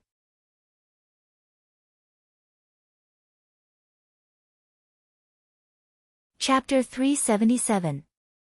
By the time Silen and the others returned to the base at Sector Z, Mo Heng's fighter was almost done. The materials Silen brought back made Mo Heng very happy. Previously, some of Mo Heng's designs were left unfinished due to the lack of materials, but now that he had the materials, he could start working on those deleted designs again. Tang Qiuqiu was still crouching in the shooting range all day long, but her training method had changed a little. Guan Feng must have taught her something like this before. Silen had seen Goryo and the others use a similar training method, and he knew that it was more suitable for the PTS. Silen didn't know what their new plan was, but judging from the eager look on Shimu's face, it was obvious that it was going to be a great idea. Shimu wasn't the only one who was crouching in the shooting range all day long. Shimu wasn't the only one. He noticed that Moon and Sigma often went in to help out with their precious chest as well. Could it be related to Sigma and Moon's brothers who were killed back then? Silen didn't have the time to think about it. The first thing he did after returning to his base was check the information Yudi had compiled. Food King Hara's Food Empire had entered Sector V, and they had contacted Akenthus of the Freedom Army. Both sides were working well together, and the Freedom Army was starting to rise to power. The Freedom Army was already a powerful force to begin with, but it only grew stronger after they joined forces with Food King Hara. Food King contacted me while you were away and asked you to give him a message when you returned. Yudi told Silen everything that had happened recently and conveyed the Food King's message to him. Is there any news from the Robert family? Silen asked. Not yet. They seem to have calmed down again. Yudi was very curious about this. Previously, they had been making a huge ruckus, but now they had suddenly stopped. Some people said that the Robert family was afraid of the Hunter Regiment's protests, so they didn't take any further action. Do you believe this? I don't believe it, Yudi shook his head, although I don't know much about them, but from the information I've received, once the people of that family become stubborn, it's very difficult for them to stop. Moreover, they aren't people who are afraid of trouble. I heard that this time, the Robert family's robot army showed great power. Silen looked at the few brief scenes on the screen, then pointed at the screen and said, "That's it?"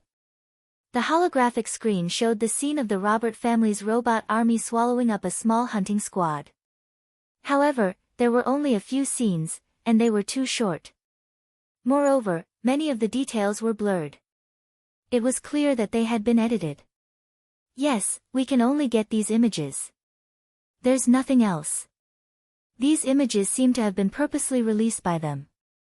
Purposely releasing it was for two reasons. Firstly, it was to intimidate, and secondly, it was to create a sense of mystery. Although the hunter group that had been swallowed had reformed after the Star Alliance had descended into chaos, it was not easy to swallow this hunter group. Furthermore, only a group of robots had gone to carry out the mission, not humans. There's no way the Robert family could have done it this cleanly. They must have received help from the military and other forces, Yudi said. Silen understood all of this, but he didn't know who they were, and what their goal was. Was their ultimate goal the four great forces? After Yudi left, Silen contacted Hara. On the holographic screen, Hara was still the same chubby guy who looked like he could barely walk. You're busy, aren't you, kid? Hara looked very satisfied. It looks like the market you've opened up in Sector V is pretty good. Hara waved his short and fat fingers and smiled until his flesh was sticking out. You're the one who introduced me to you. They're pretty good. I've actually read their information before, but I can't come into contact with the three young leaders of the Freedom Army at all. They don't trust outsiders, or should I say, they don't trust anyone except the three of them. They don't even trust their own subordinates.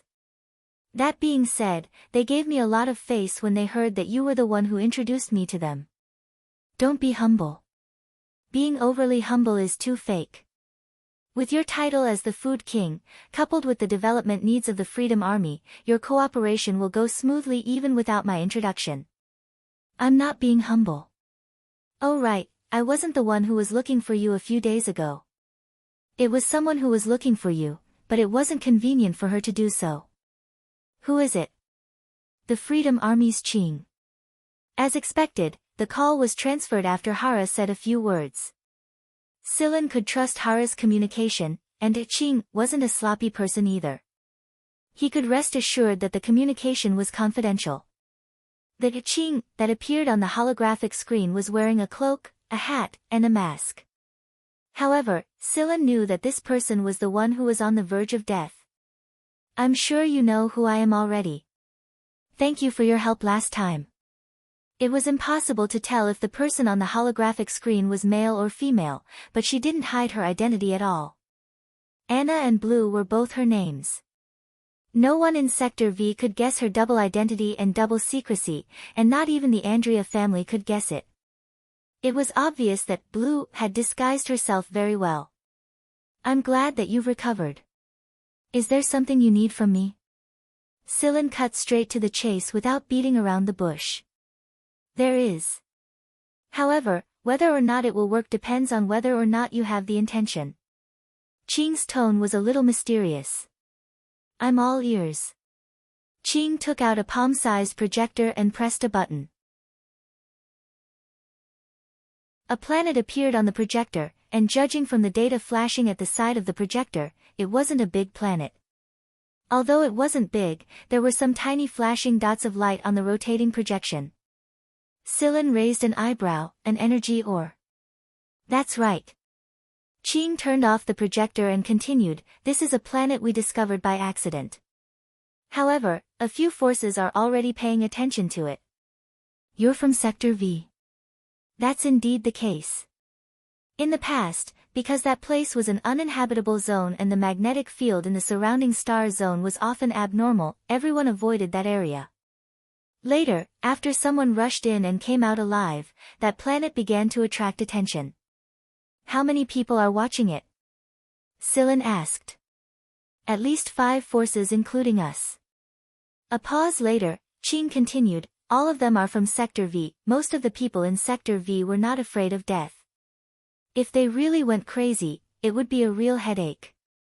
However, the investigation information that Ching took out next moved Sillin greatly. Or rather, it didn't matter if it was a hunter, a merchant, or a soldier. If my estimation is correct, the purest part of the energy ore on this planet is comparable to a Lillo's White Knight. Ching's tone was filled with uncontrollable excitement. This was what drove people crazy.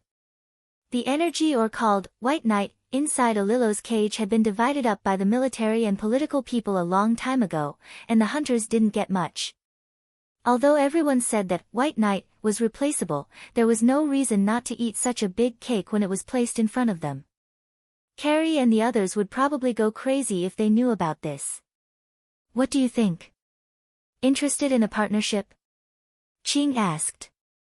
Although the Freedom Army's rise was fast, there were a lot of people eyeing that planet this time. If they really clashed head-on, the Freedom Army would suffer a lot of losses. If they were to shrink because of this planet, there was no telling when they would be able to recover. After all, there were too many people who wanted to kill the Freedom Army while they were weak. But if they could ally with Sillin, then things would be different. There were a lot of energy ores on the planet anyway, so sharing a share with Sillin wasn't a bad idea. Just like Akenthus said, they could return a favor. When do you guys move? This was Sillin's biggest concern. They still had a lot of preparation work to do. 15 to 20 days according to the galactic calendar. Ching answered. During this time, all parties were making preparations to go to that planet. If they didn't make perfect preparations, they might die in space before they reached their destination. Give me half a day. Sure. Sillin had half a day to consider whether he should accept this job or not. He went to check on Mo Heng's progress. The fighters were in the final stages of finishing up. Sillin gathered all the team members for a meeting and asked for everyone's opinion. As expected, the moment they heard that there was an energy ore comparable to White Knight, Carrie and the others became excited and rubbed their palms together. The others were about the same. About the fighters, Mo Heng waved his hand. You don't have to worry about that. 10 days is more than enough time. The rest of the finishing work doesn't have to be done here, it can be done in the starship's warehouse. What about you guys, Shikai? Sillin looked at Shikai, who was rubbing his chin thoughtfully. We're fine with it.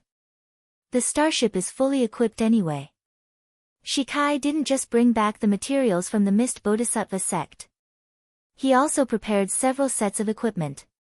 One for the base, one for the space fortress, one for the Little 11 starship, and the rest for backup. Hui Mao bounced on the side. That's settled then. Sillin, we're definitely going. That's all money, we can sell it even if we don't use it for ourselves. Sillin patted the restless cat's head and said, then get ready. I'll let everyone know once I'm done. After the meeting was adjourned, Mogaz gathered together with Carrie and the others. Sigh, Carrie, I'm starting to think that joining the 11th squad was a wise choice. Not only do we have a custom-made fighter, armor, luxurious food, and now we're even running into a top-tier mission like this. It really makes my blood boil.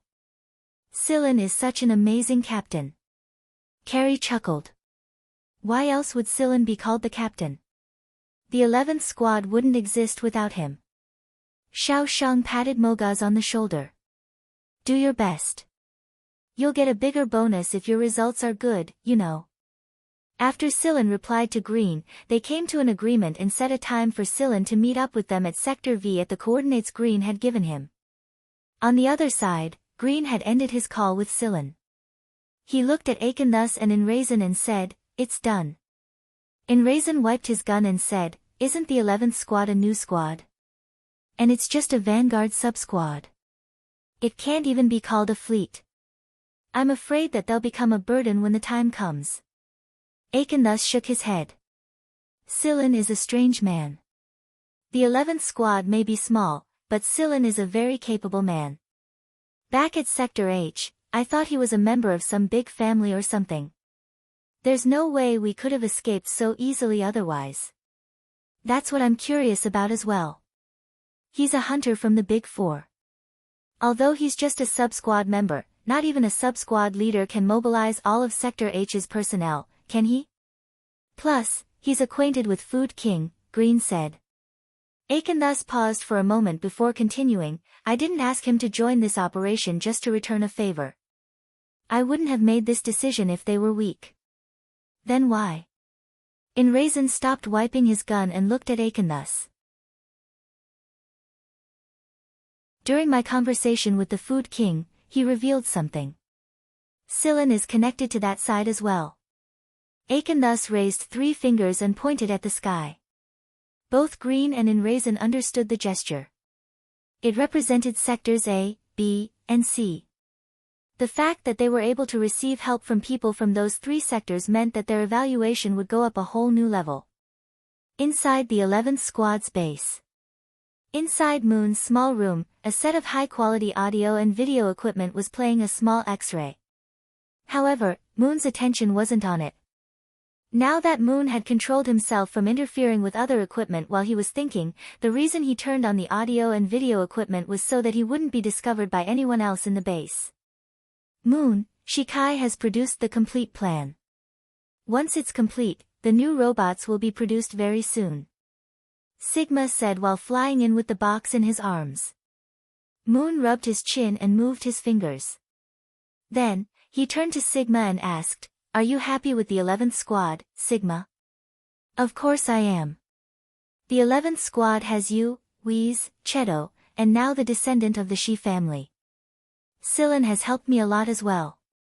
Everyone in the 11th Squad is great.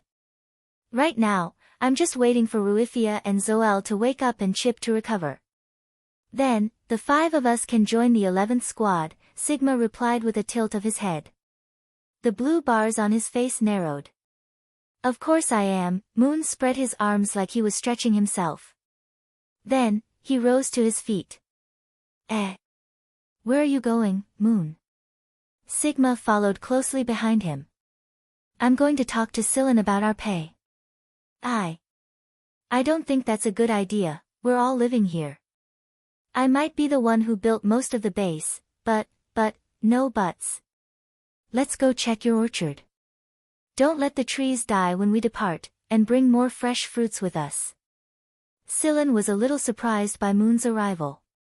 He was reading through the information Ching had given him, and it was no wonder that the environment around the planet wasn't very good. No wonder so many people had gone in there and never returned. Even the Freedom Army had only probed the planet from afar. They hadn't actually entered it. Among the information Ching sent him, Scylla noticed that none of the people who went in search of the planet had ever returned. The ones who escaped only stayed on the planet's surface.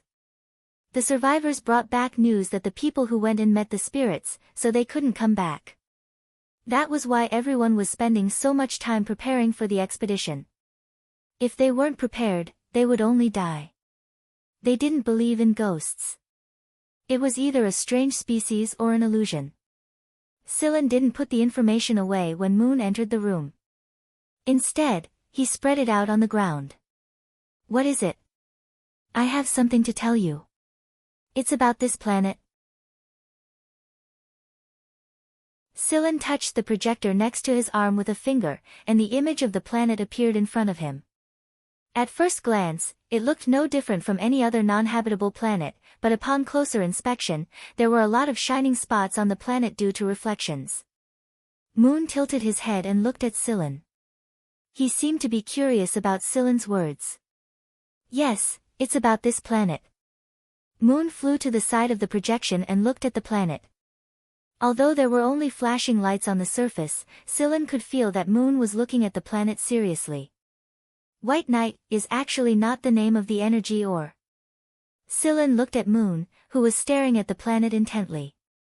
He didn't say anything and waited for Moon to continue. White Knight was once called the White Spirit. Spirit, Moon raised a finger, and the tip of the finger spread out, projecting an image. It was a girl in white. Her skin color, hair color, pupil color, and eyelashes were all white. Her white hair that reached her ankles fluttered as if there was a wind blowing. There was a childlike innocence in her eyes, but deep inside this innocence was indifference, mechanical indifference. She doesn't have a physical body. She's just a program, a living program. Master told me that before the 5 of us appeared, they had done many experiments, and the best result was White Knight. However, because she couldn't make a physical body like us, she was left there to guard the remaining energy ores. When Moon said this, Silen understood. The top-grade energy ores that Qing mentioned were actually the White Knight, in Alilo. The man-eating specter on the planet mentioned in the information was actually a guardian, created by the Shi family back then. Then why are you telling me this now? Silen asked. Moon never took the initiative to talk about it. Even when Silen mentioned the planet, Moon didn't come over immediately. He must have thought about it for a while before deciding. I want to bring White Knight over. I don't care who the energy ores belong to, I hope you can help us bring White Knight back in one piece. How? When the time comes, I will negotiate with White Knight. We haven't met, but I have a message left by Master. Just don't destroy this area. Moon pointed to a place on the planet. That was the place with the most energy ores. It was not easy to protect that place from being destroyed. I'll try my best. Thank you. Moon looked at Silen and said mysteriously, White Knight is very powerful. There is a reason why he was called a ghost. So, if you can bring White Knight over, it will be good for you.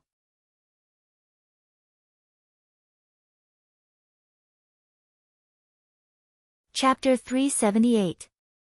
It didn't matter what kind of thing Moon was referring to as the White Spirit. The most important thing right now was to get everything ready.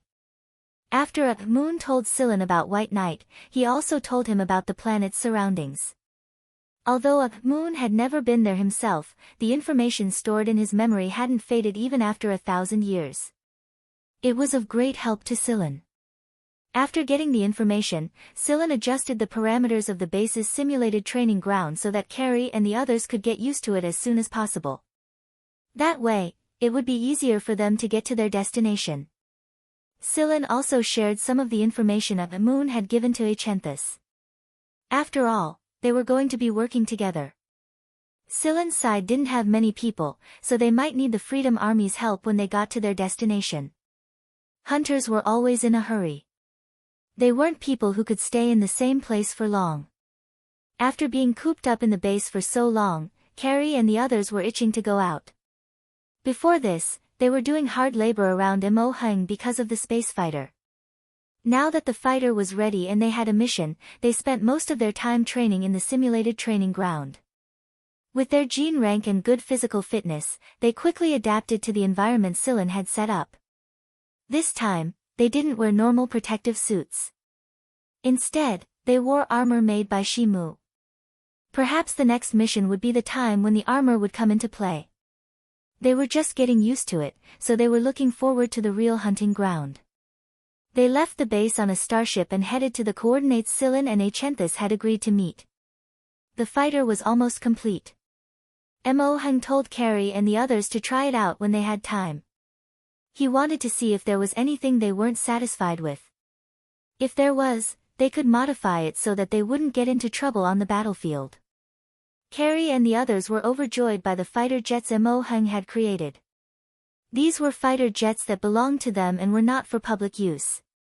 Every fighter jet was designed and built according to their personal characteristics and preferences, unlike the bulk-bought fighter jets they had seen in other squadrons. Other than the design, the materials used to build these space fighters were incredibly hard to come by. If Silen hadn't obtained a batch of rare materials from the Mist Bodhisattva Empire, these space fighters might not have been able to achieve the results Mo Hung was satisfied with. As for where Silen got the materials from, Mo Hung didn't ask. Silen had Silen's secrets. He respected that.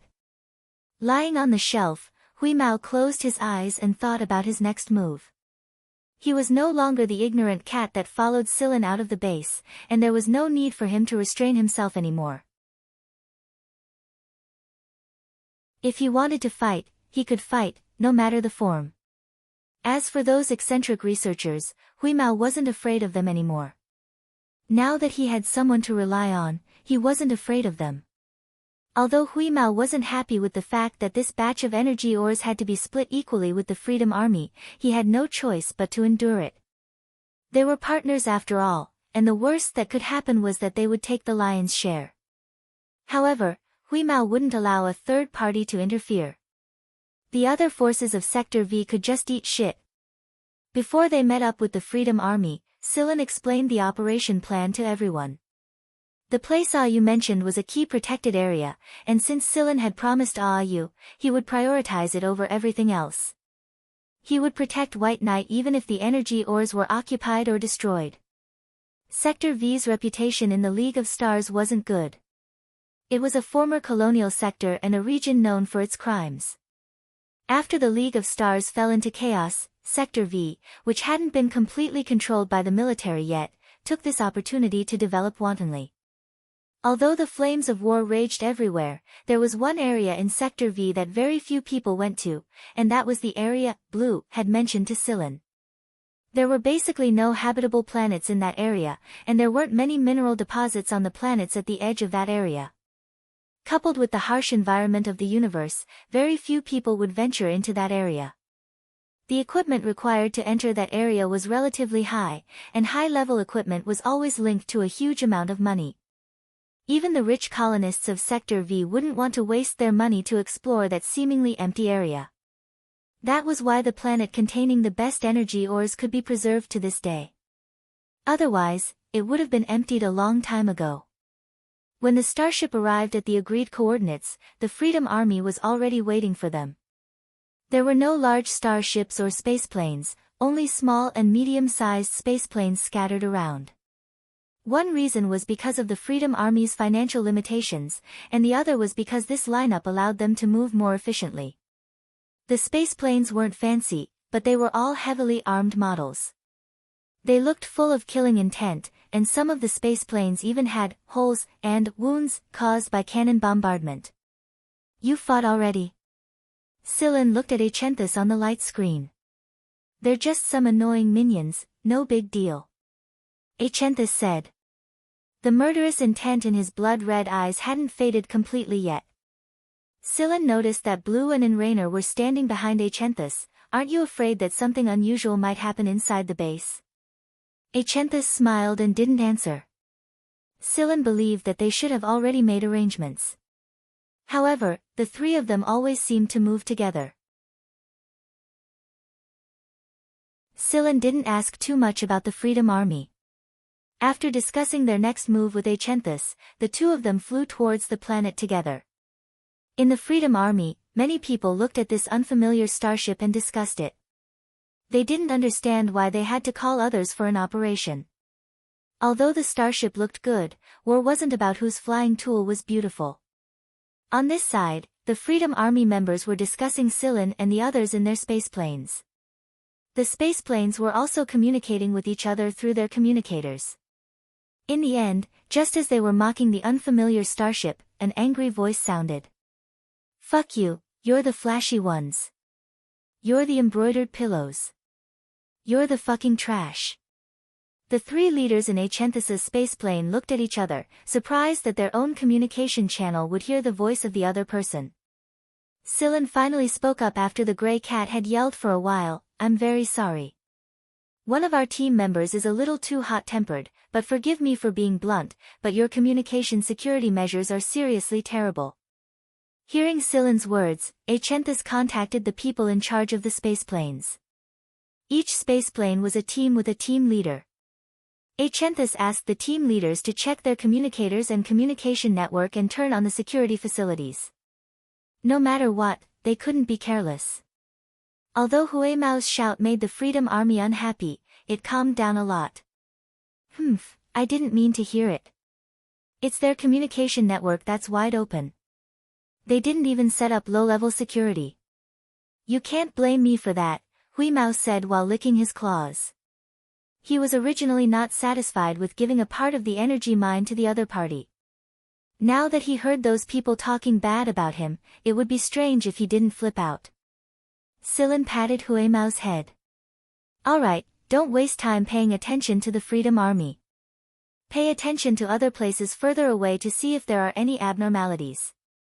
For example, someone who isn't part of the plan. Someone who isn't part of the plan. Huimao flicked his ears. He didn't quite understand Sillin's meaning, but since Sillin had said so, he had no choice but to pay attention.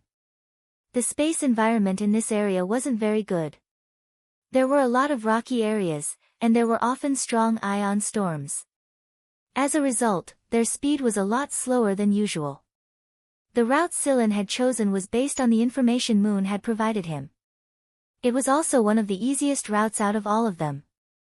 Although they ran into a lot of trouble, they still successfully reached their destination coordinates ahead of the other forces in Sector V. The Freedom Army was very happy about this.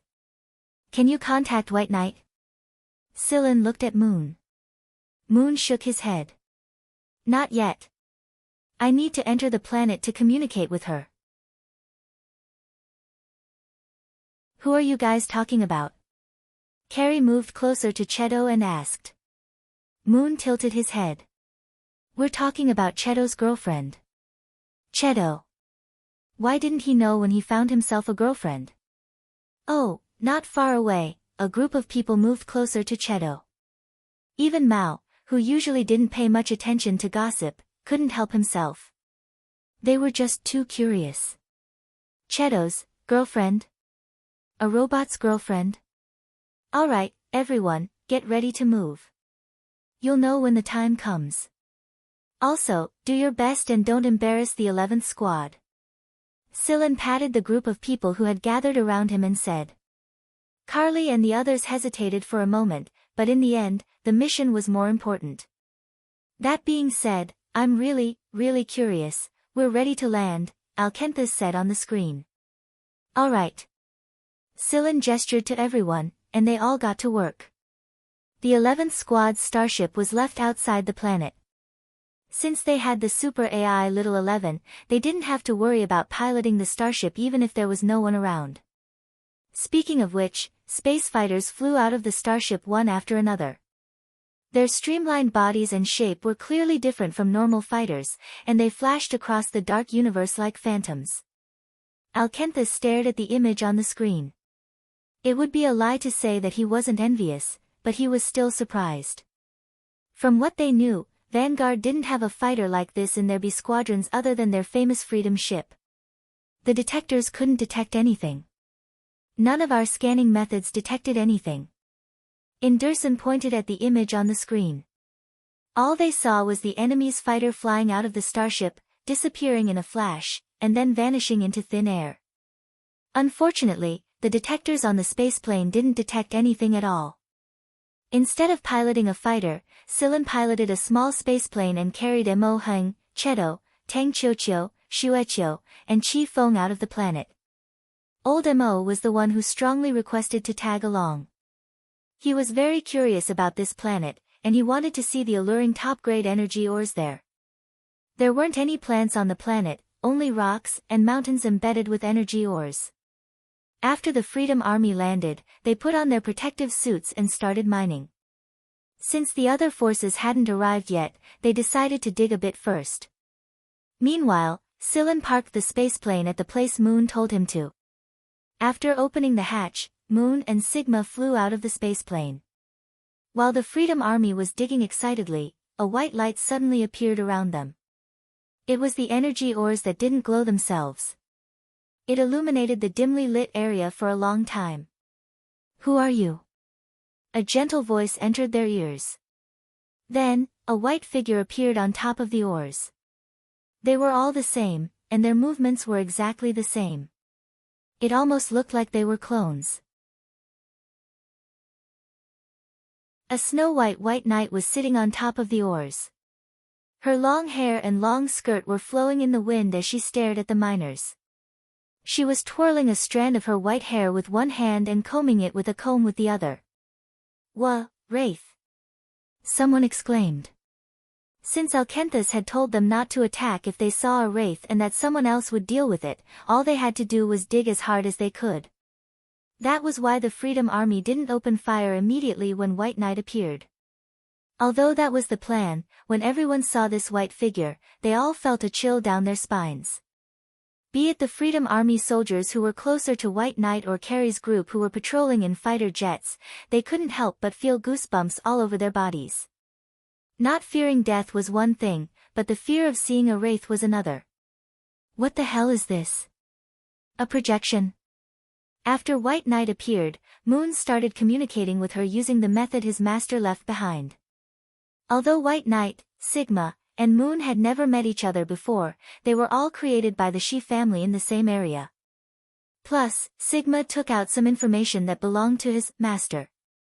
It didn't take long for them to communicate with each other. It wasn't long before a passageway opened up at Moon's location. After greeting Scylla, Moon and Sigma descended into the passageway. The passageway closed behind them, and White Knight's projection disappeared. Now that the wraith was gone, the Freedom Army soldiers returned to their mining. They were curious, but the energy in front of them was far more attractive. Just as Alkenthus was wondering why Scylla hadn't made a move yet, he saw a slightly larger spaceplane land.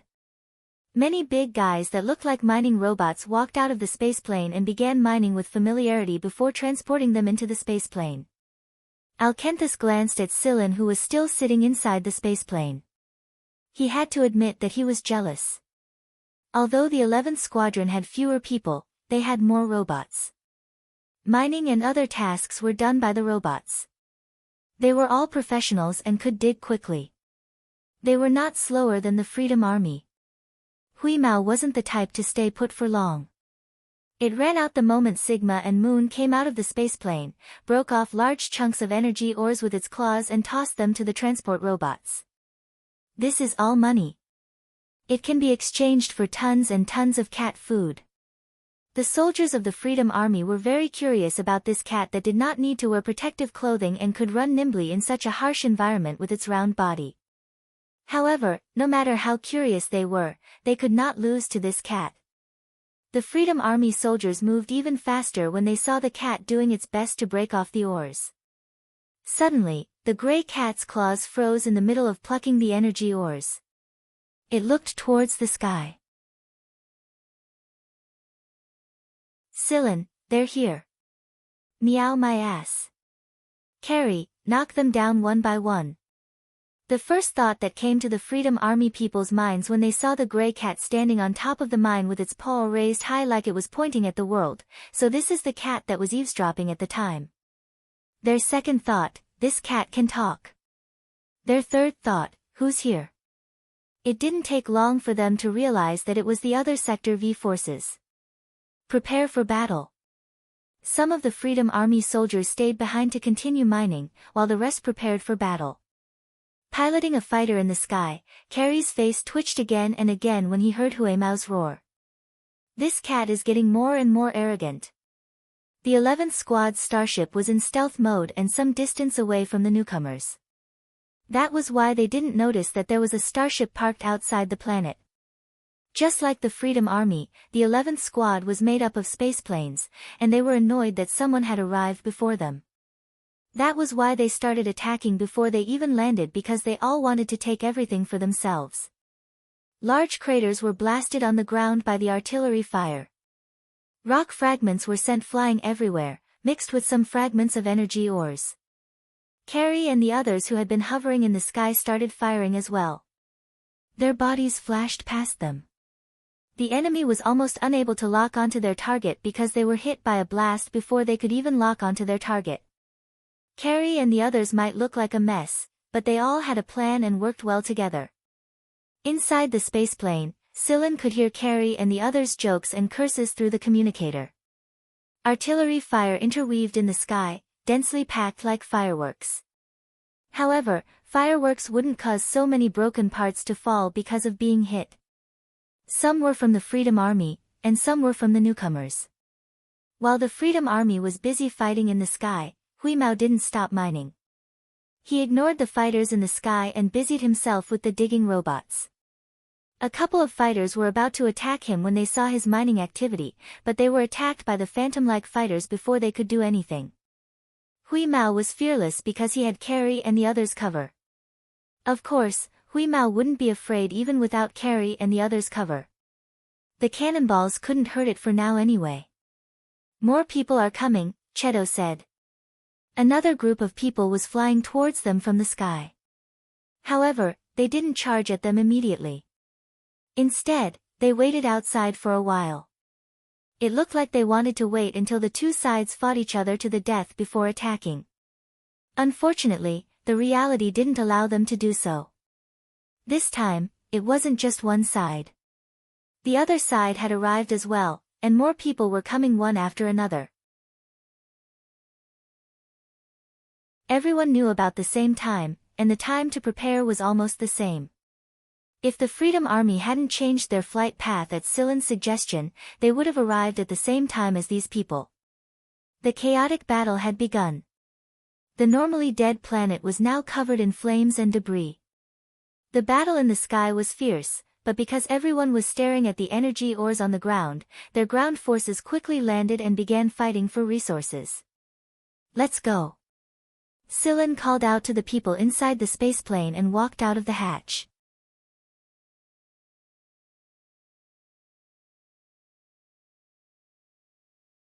Chapter 379. Scylla and the others didn't join the melee. Instead, they stood guard around the area Moon had pointed out and cleared out anyone who entered the area. Tang Qiuqiu's efficiency had increased a lot since she gained the Purgatory Thunder Snake. Coupled with Tang Qiuqiu's strong mental fortitude, she was able to blow up a dozen or so people's heads in the blink of an eye without batting an eyelid. The people who came over were all wearing protective suits. It slowed down their movements quite a bit, and before they could even aim at Tang Qiuqiu, they had already lost consciousness. While pulling the trigger, Achenthus took the opportunity to glance at Scylla's direction. What he saw immediately filled him with envy, jealousy, and hatred. The Freedom Army and the newcomers were wearing similar protective suits. At first, he didn't think much of it since they were all wearing the same type of protective suits. But now that he saw the 11th squad, he couldn't help but feel sorry for himself. Even someone with the best genes and physique couldn't avoid some restrictions when wearing protective suits. However, Scylla and the others were clearly wearing something different. Not only did he block the stray bullets, he didn't restrict the newcomers' movements at all. Looking at the little girl jumping up and down, then looking at the big fat bear wearing armor beside the little girl, and then looking at what they and the others were wearing, they felt really ashamed. It was one thing for their fighters to be outdated, but even their protective suits were outdated. No, they should be called armors. It would be a lie to say that they weren't jealous. Achenthus, Qing, and the others couldn't help but think that if the Freedom Army had this kind of equipment. Scylla cleared out the newcomers, and every time he fired a shot, a couple of people would die. Right now, he was using a Purgatory Thunder Snake K instead of an S. K was more than enough to deal with these people.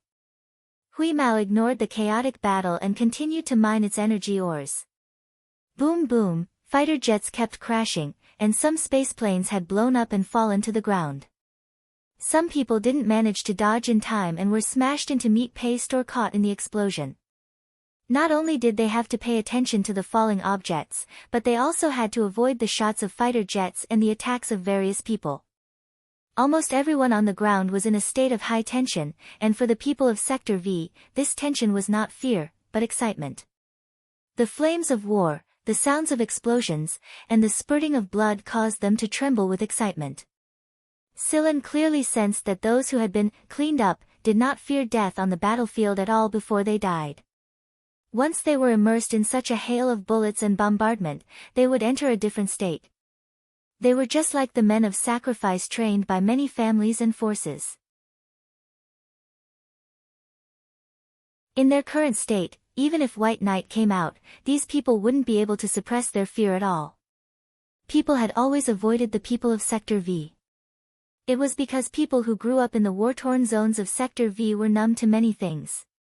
Right now, these people no longer cared about the top-grade energy ores that even outsiders would go crazy over. There was only killing and venting in their hearts. When faced with Silen's muzzle, they didn't even try to dodge. When he first joined Vanguard, someone once told Silen that there was not much of a sense of accomplishment even if you managed to kill all of the madmen of Sector V in the end. In fact, you might even feel like you had just killed a moving log. While Silen was cleaning up the people who had entered the area, Shikai's voice came from the communicator. "Do you need me to send a robot to help you?" Silen looked around and above him and said, "Not yet." "How much longer do you need?" 5 minutes, no, 3 minutes. Rough or precise? Precise. All right. 3 minutes should be enough. He had just ended the call with Shikai when Ayu's voice came from the communicator again. "Silen, White Knight said that someone had been here before us. However, they stayed on the other side of the planet and were not discovered by the detectors under the cover of the planet's magnetic field." "Someone else? Do you know who they are?" Silen said while firing at the people who stepped into the area. Not exactly humans. Most of them are robots." "The Robert family?" "I think so." "Alright, I got it. How are things on your side?" "I'm communicating with White Knight right now. I'm also arranging the settings here so that White Knight can leave this place." "Ah, you seem to be pretty busy." Silen could hear the sound of a device being touched from the other end of the communicator. "You guys continue. I'll take care of things outside." "Alright." Silen was very puzzled when he learned about this planet. Green said that the people of Sector V had discovered it by chance, and although this explanation was plausible, Silen was still skeptical. The chances of the people of Sector V coming here and leaving alive without knowing the environment and conditions of this planet were very small. It wasn't that Silen looked down on the people of Sector V, but they saw things from a different perspective. Moreover, the colonists here were too busy taking refuge after the League of Stars had descended into chaos to pay attention to this unknown area. At a time when the forces of Sector V were busy fighting for territory, who would come to this place and discover this planet unknowingly? Or rather, who was the one who discovered this planet first and revealed it to them? From the looks of it, it was the Robert family. No wonder the Robert family had been quiet all this time. They had their eyes on this place since a long time ago. However, they didn't just want the energy ores on this planet, they also wanted to use this bait to eliminate the elites and leaders of the few influential forces in Sector V. This way, not only would they be able to obtain these top-quality energy ores, they would also be able to clean up Sector V and provide benefits to a certain army corps behind Robert. 2 birds with 1 stone. "Carrie, come back to me in 1 minute. At the same time, clean up the area I've marked out." Silen informed Carrie and the others about the new operation plan. Then, he contacted Alkenthis and explained the new arrangements. He called back Chifeng who had already run far away, and had the rest of the team get ready. By the time Silen's countdown reached 15, the team members were already at the location Silen had ordered. The fighters in the air had lowered their altitude and were flying around Silen. Silen gestured towards Achenthis. Achenthis nodded, indicating that he was ready as well. 5, 4, 3, 2, 1. A beam of light rose into the sky and unfurled like an umbrella, enveloping the area Silen had marked out. An energy shield. How did they get such a big energy shield? It took a lot of energy to support an energy shield like this, but they were in a mining area, and a top-quality energy ore was just around the corner. All they needed to do was set up a little. Shikai and Shimu had already begun setting up the energy shield when they arrived at the mining area, and they were very satisfied with its performance. In other words, they were very satisfied with the top-quality energy ores here. The shield's resistance coefficient was pretty good. The energy shield's appearance had lightened everyone's workload. All they needed to do was clear out the enemies within the energy shield's range, and the enemies outside the energy shield wouldn't be able to break in for the time being. Alkenthis stared at the chaotic battle outside the energy shield, and then at Scylla and the others. He suddenly realized that it was skill and talent that determined how far a team could go. It wasn't how many people were unafraid of death or how many good genes they possessed. The Freedom Army had been a rank lower than Scylla's 11th squad ever since they ran into each other. Aiken thus understood this very well, and the Freedom Army needed technical support if they wanted to continue to grow and rise. In an almost isolated environment like Sector V, the Food King's support alone allowed the Freedom Army to grow much faster than the other rising forces at the same time. What if they obtained other technologies as well? While Alkenthis was lost in thought, Inderson elbowed him and pointed his chin in a certain direction. Alkenthis looked in that direction and saw Cheto, who wasn't wearing any protective gear, pulling a large piece of energy ore out of the ground with his bare hands. Alkenthis and the others had never seen through Cheto before. Scylla was the 11th Squad's commander after all, and even if he didn't have detailed information on him, he was at least able to find out something about him. But Cheto, on the other hand, didn't have any information on him at all. Or rather, none of it was real. In fact, they didn't even know if he was human or not. He couldn't be human without protective gear in such an environment, could he? The people outside the energy shield attacked it angrily, but they couldn't break through it in a short time. Moreover, there were a lot of energy ores inside the energy shield, so there was no way the energy shield would run out of energy and retreat. That was why the fighting outside grew fiercer and fiercer in order to vent their frustrations. At first, there were fewer and fewer people outside the energy shield. When the leaders finally got their subordinates under control and decided to stop fighting, beams of high-energy beams shot straight at them and swept away the people in the air like brooms. The fighters and spaceplanes let out deafening explosions, and some whose wings were cut off fell straight to the ground.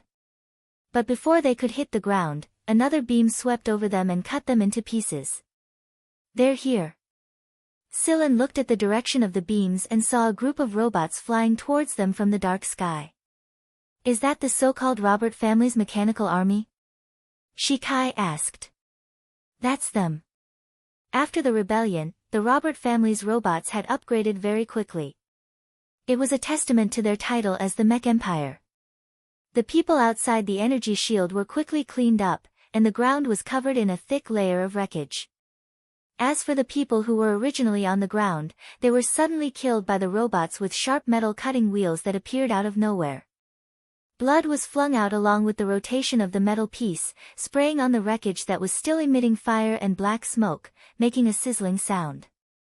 No matter how numb the people of Sector V were, they had no choice but to retreat in defeat against these cold robots.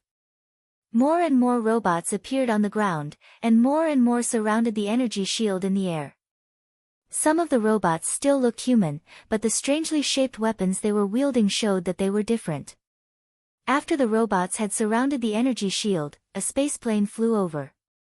The communicator in Achenthus's hand rang. It was a call request. After pressing the call button, Achenthus placed the communicator next to him so that everyone could see the other person's image. When the call was connected, a person's figure appeared on the screen. However, it wasn't the Robert friends Scylla knew, but someone else from the Robert family who looked a little similar to friends. The person didn't seem to be looking at the communicator. Instead, he was staring at the enormous energy shield. TSK, you guys sure surprise me." Achenthus didn't answer. They knew who the other person was now.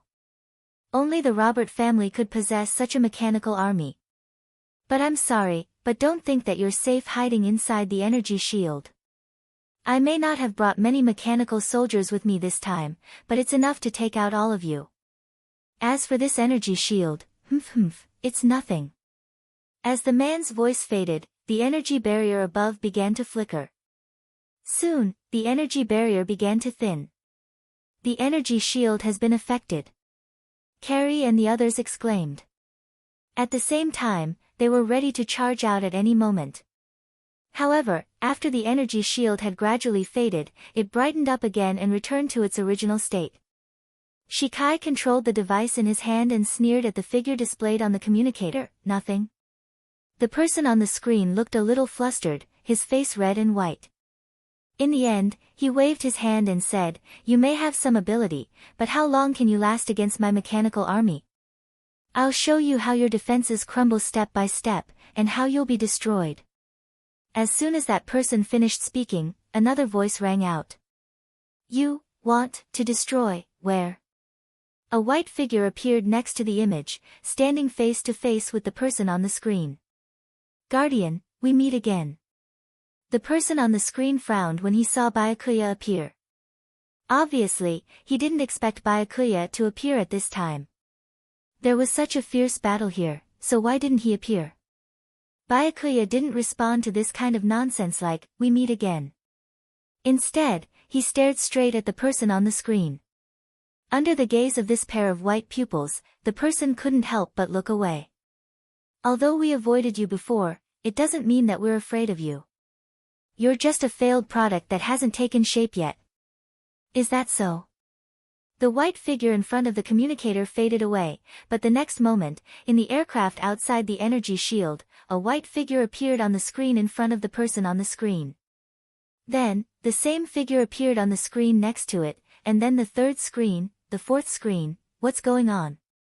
Sillin looked at Moon, who was flying over. Moon spread his hands. "I just completely released Byakuya from here."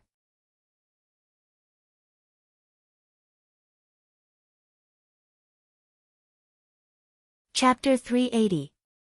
The white spirit lived up to the name of Ghost. Although she had no physical body and could only appear as a projection, she was very free inside the electronic systems. In a way, she was more like a virus to the Robert family people on the spaceplane. The Robert family could build robots this well, so they should be very good at system maintenance as well. But in the blink of an eye, the dozen or so light screens in the control room were filled with the white figure. Robert Borat, the man who spoke earlier, was so angry that he was shaking all over. When he came up with this plan, he didn't think that the guardian ghost of this place would be so difficult to deal with. He also didn't think that there would be someone in this group who could resist the interference and keep the energy shield stable all the time. How in the world did the trash of Sector V possess such technology? Borat clenched his fists tightly. No matter what, since he had taken charge of this plan, he had to complete it at all costs. This way, he would have more say when he returned to the Robert family. In terms of research, Borat couldn't compare to Friends. This was why his voice in the Robert family had always been weaker than Friends's. However, after working with the military, Borat relied on Beaver and Friends's diplomatic skills to obtain the support of the 8th Legion and some people in the Robert family. That was how he obtained the right to carry out a few operations. The first few operations were executed very well, and Borat was the one who discovered this place by accident. Borat's first thought wasn't to dig out the top-grade energy ores. Although the quality of the energy ores the Robert family had in reserve couldn't compare to these top-grade energy ores, they had the advantage in quantity. To Borat, the energy ores here were far less attractive than his plan. Just as Sillin and the others thought, Borat was the mastermind behind all this. He was planning to use this opportunity to eradicate some of the powerful forces in Sector V in one fell swoop, and this achievement was enough for him to receive even greater support from the Robert family and the 8th Legion when he returned. In fact, he even thought that if he completed his plan well, he might even surpass Friends and the others and become the new leader of the Robert family after the situation had stabilized. However, even though the ideal was good, reality caught Borat off guard. He didn't expect that the Freedom Army would join forces with Sillin and the others to come over. Just like many members of the Robert family, Borat was a typical stubborn and conceited person. He was overly confident and believed in the abilities of this mechanical army. Borat didn't analyze the 11th Squad and what happened before. In Borat's eyes, Only this specter could be considered an opponent. Borat got his subordinates to try and intercept the 10 or so screens in the control room that had been taken over, but he realized that it was impossible. The other party had already entered the room, and many of the programs in the system had already been modified and messed up on a large scale. Even if they tried to deal with it, the light screens only flashed twice, and they were unable to erase the white figure. "Open the secret room," Borat said to his subordinates. The secret room was an encrypted area developed by the Robert family. It was like a secret room in the network. Nothing from the outside could enter it. Normally, the secret room would not be opened, and the controllers would be exposed outside. However, once the secret room was opened, the controllers would be isolated from the external system. The opening of the secret room could increase security, but at the same time, it also increased limitations. Many functions on the aircraft would be forced to stop. However, Borat didn't care. It was fine as long as they could defend against this specter. Silen observed the situation from the ground. Although he didn't know what was happening inside the aircraft, he could see the dense mechanical language. Through this mechanical language, Silen knew that there was definitely a silent struggle going on inside. On the Freedom Army's side, Achenthus looked at the sky and then at Silen's side. He suddenly felt somewhat powerless. At the same time, he was also glad that he called Silen and the others. Otherwise, if they encountered this mechanical army, the people he brought would be far from enough to be slaughtered by the robots. Putting aside the difference in technology, the robots' combat strength was several times higher than his sides. Just looking at the corpses and mechanical wreckage outside the energy shield, it was obvious what would happen if they clashed head-on. What could they do against such an army? Hide inside the energy shield. Just as Achenthus was thinking, Silen looked in a direction. The next moment, a white figure appeared there. The blue bar on Moon's face flashed. "Whitey, what's going on over there?" Whitey, although they had some thoughts about this name, they didn't say anything. What a joke. Facing this thing that was like a specter, who would want to provoke it? The white spirit didn't look at Moon. Instead, it stared at the aircraft in the sky and said, "They have isolation measures." "Then what do we do now?" Carrie looked at the robots outside and asked Silen. If they went out like this, they would definitely not have an easy time. Those robots weren't the slow ones from before. They could clean up everything in the air in such a short time. If they went out, it would be a tragedy. Before Silen could answer, Borat's voice came from the loudspeaker on the aircraft in the sky. "You guys like to hide inside, right?" "Very well, I'll let you personally experience the Robert family's mechanical army. Feel what the apocalypse is. Attack." Following Borat's order, the robots in the sky and on the ground started attacking the energy shield. Although they were able to withstand the bullets and cannons, the shockwaves caused by the intense attacks made the people inside feel dizzy. This was especially true for the Freedom Army. They did not have the protection of the 11th Squad. The protective suits they wore could only withstand the harsh environment of the planet, not the shockwaves from the shockwaves. The Freedom Army couldn't hold it in anymore. They shouted that they wanted to go out and fight the metal creatures outside. They would rather go all out than endure this kind of torture inside. Achenthus looked at Silen and asked for his opinion. After all, Silen and the others had control of the energy shield. If Silen and the others didn't agree, there was nothing Achenthus could do unless they fought. However, he didn't want to break the alliance that they had worked so hard to form. Let them endure it for a while. "Half a minute at most," Silen said. Silen had Shikai and Shimu take over the controls. He also had Carrie and the others land the fighter. The people of the Freedom Army were getting more and more irritable. Because of the vibrations of the energy field, there were a lot of charged particles in the air inside the energy shield. The charged particles made them feel uncomfortable, like thousands of needles were poking at their bodies. Their bad temper was triggered. If it wasn't for Achenthus suppressing them, they would have already started fighting. In this half a minute, Sillin and the 11th Squad started reorganizing their equipment. The weapons used to deal with the robots were different from the ones used to deal with humans.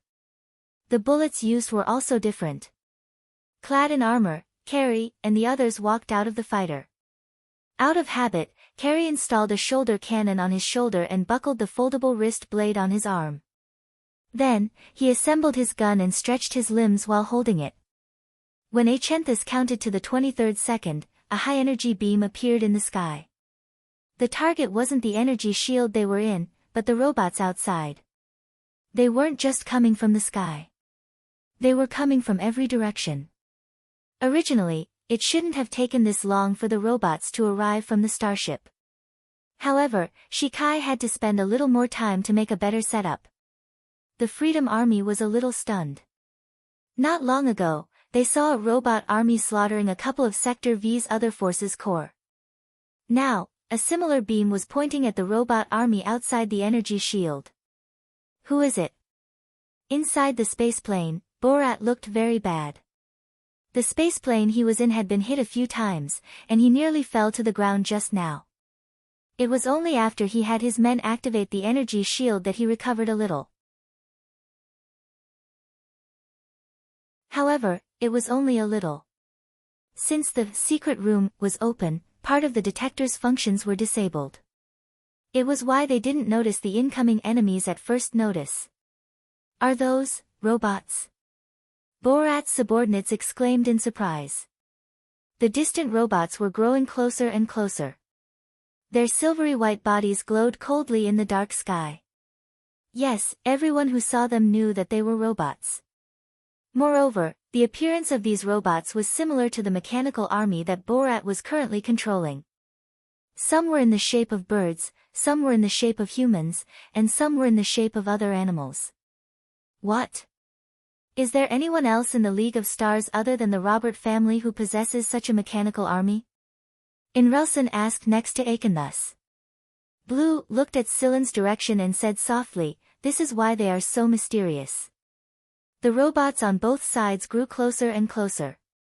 The robots that were attacking the energy shield turned their muzzles towards the newcomers. Although the outside didn't look much different, Borat quickly discovered that the new batch of robots were very adaptable. They were more like well-trained soldiers who knew how to line up, cover, and cooperate better. For example, when the robots on his side were concentrating their firepower, a large robot would appear and activate a beam shield. At the same time, the smaller robots around them would swiftly hide behind the beam shield and the large robot. Then, almost at the same time, the robots that were hiding behind the large robot would swiftly change directions and launch a crazy counterattack right after the first round of gunfire. Such a thing was easy to say, but if combined with the flying speed of those robots, it would be very difficult. Although the robots' programmed commands allowed them to do this, Borat still felt that there was something wrong with these newcomers. He couldn't tell why, but he felt a little annoyed. While Borat was annoyed, under the watchful eyes of everyone inside the energy shield, the two sides collided. Borat had always felt that his mechanical army was the best in the League of Stars. The amount of money that the Robert family had spent on them was enough to make any of the top families in the League of Stars turn their heads. Even the 8th Army had invested a lot of money into this army. However, all of Borat's pride was shaken by this brief collision. A batch of robots was sent flying. Although some stabilized themselves after being knocked back, the large dents on their bodies showed that they had failed. Looking at the other side, even if there were dents, they weren't to a frightening degree. Moreover, they recovered in an extremely short period of time. Although they were both made of memory alloy, there was a clear difference in the speed at which they rebounded. This wasn't just a problem with the material. It also involved other aspects. Even though Borat wasn't very accomplished in research, he still had some knowledge about robots. From this brief collision, Borat saw too many things. When a mechanical beast from the Shi family that looked like an eagle collided with another mechanical beast, it didn't separate from its opponent.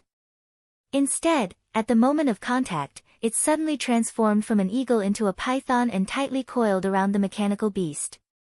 Many serrated teeth appeared on the python's body, and the teeth carried high-energy lasers. Then, as it coiled around the mechanical beast, it cut the trapped prey into several pieces. All of this happened in the blink of an eye.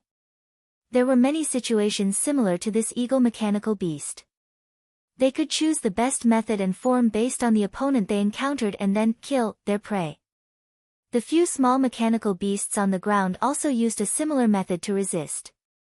When faced with a large opponent, they quickly gathered together and fused into a large body that was even larger than the opponent.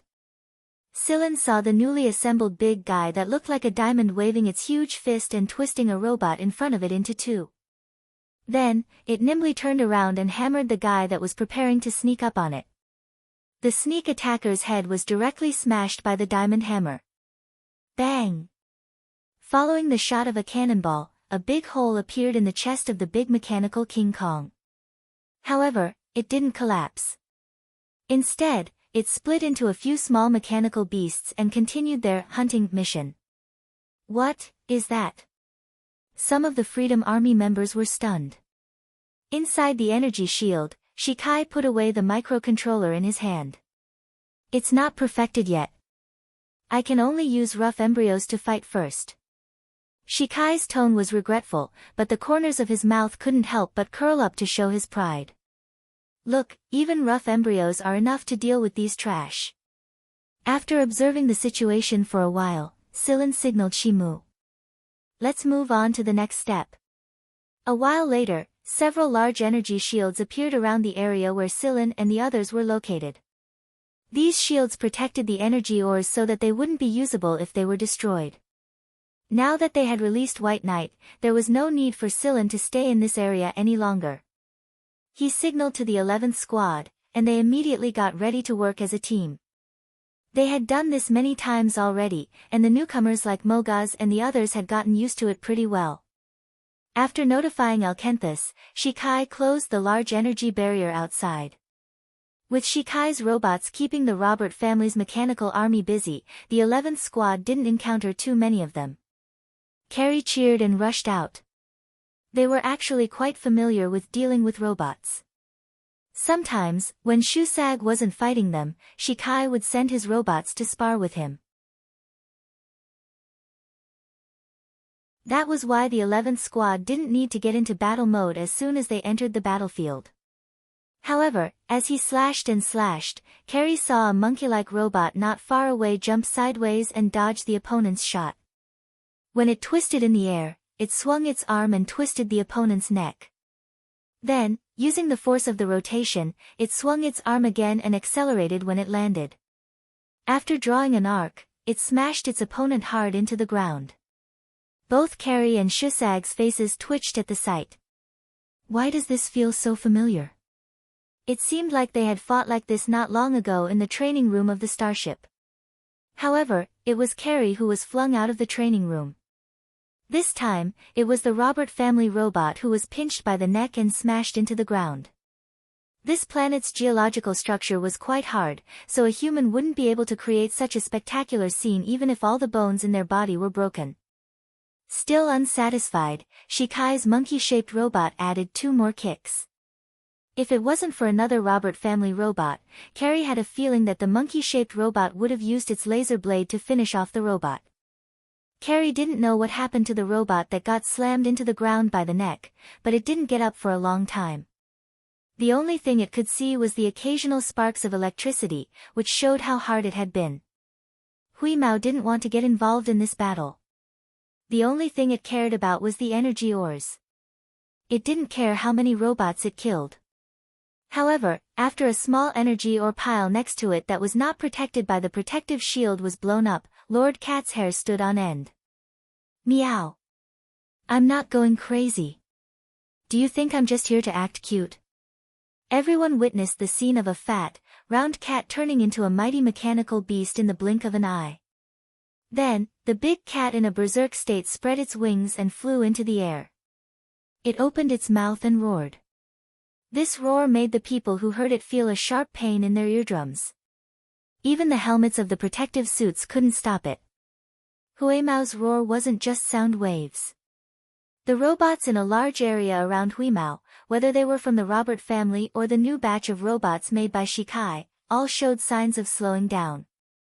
However, Shikai's new robots were much slower than the Robert family's robots. It was this small difference that caused the Robert family's robots to suffer a tragedy. After slapping a few robots away with its wings, Huimao officially began to vent. In terms of speed, not even Shikai's new robots were a match for Huimao. Moreover, although the cat wasn't usually very reliable, its brain reacted very quickly during critical moments. Ever since it joined the fray, it had barely been hit once. At most, it was grazed by bullets. The sight of the gray cat's claw caused Inrainison to shudder again and again. It was because that claw, just a single claw, had hollowed out half the waist of the big guy who had beaten them into such a sorry state. Inside a spaceplane, Mo Hung poked Shikai, who was watching the battle outside, and asked, "When are you going to build a mech or a mech beast like Silen's pet?" Shikai curled his lips, but he didn't say anything. His complacent expression had vanished completely. There was no good or bad without comparison. Compared to the Robert family's robots, Shikai's new robots were undoubtedly superior. However, it was only after Huimao's appearance that Shikai's attention shifted from Huimao to Cheto. Oh right, there was also Cheto. Unlike Huimao's high profile, Cheto had always been like a shadow. His presence was very low, but he had done far too many amazing things when no one was paying attention to him. Cheto looked like an oddball among the armored and protective suits. He was an oddball that people couldn't help but gasp in amazement. He didn't use a blade. He only used his own hands. He didn't have wings, but his speed wasn't any slower than the robots in the sky. He didn't use any eye-catching energy beams, but too many robots had fallen to the ground wherever he went. When would they be able to build a robot like this? When would a robot army with every robot of this level be built? There was still a long way to go. Mo Hung scratched his white hair and let out a hoarse chuckle when he saw that Shikai's mood had gone from high to heavy. Then, he sat back down and continued watching the battle on the monitor.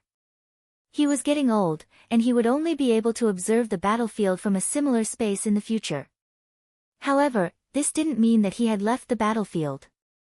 He had created fighter aircrafts for Carey and the 11th Squad, and he had created improved weapons for them as well. He could empathize with the children who were fighting on the battlefield with such equipment. His heart was no longer young, but his blood still boiled as easily as before.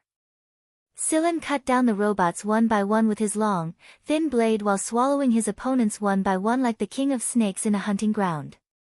The robots hit by the Hell Thunder Snake S would explode one after another, and the trio who had been paying attention to Silen noticed it as well. A couple of robots around Silen had been killed before they could even get close to him, and most of them weren't aiming at Silen at all. Achenthus recalled the incident on the passenger starship. If a conflict had broken out back then, the three of them would have been the ones to die. Forget Cheto, Silen alone was enough to send all three of them to hell. Moreover, Achenthus was sure that the strange gray cat was on the starship at the time. He was glad that he hadn't made an enemy out of a person like that. Their team was only made up of a handful of people, but they always managed to surprise him. Our cooperation must continue. This was the firm resolution Achenthus had made after this experience. Unlike Achenthus, Qing's attention was drawn to Silen's blade. Other people might not know the origin of the blade, but Qing did. Her foster father used to be a big shot of Sector V, but he was assassinated later on. From her adoptive father's notebook, she learned about the star hunter Osculos, as well as Osculos's slender blade. Indigo was a little suspicious when she saw Silen take out the blade, but as Silen cut down the robots one by one, she realized that the blade was a piece of cake for her and the others, even though their expensive blades weren't able to do it easily. That's right, it must be that blade. Osculos was killed by someone. The news was spreading throughout Sector V, but no one could come to a conclusion as to who killed Osculos.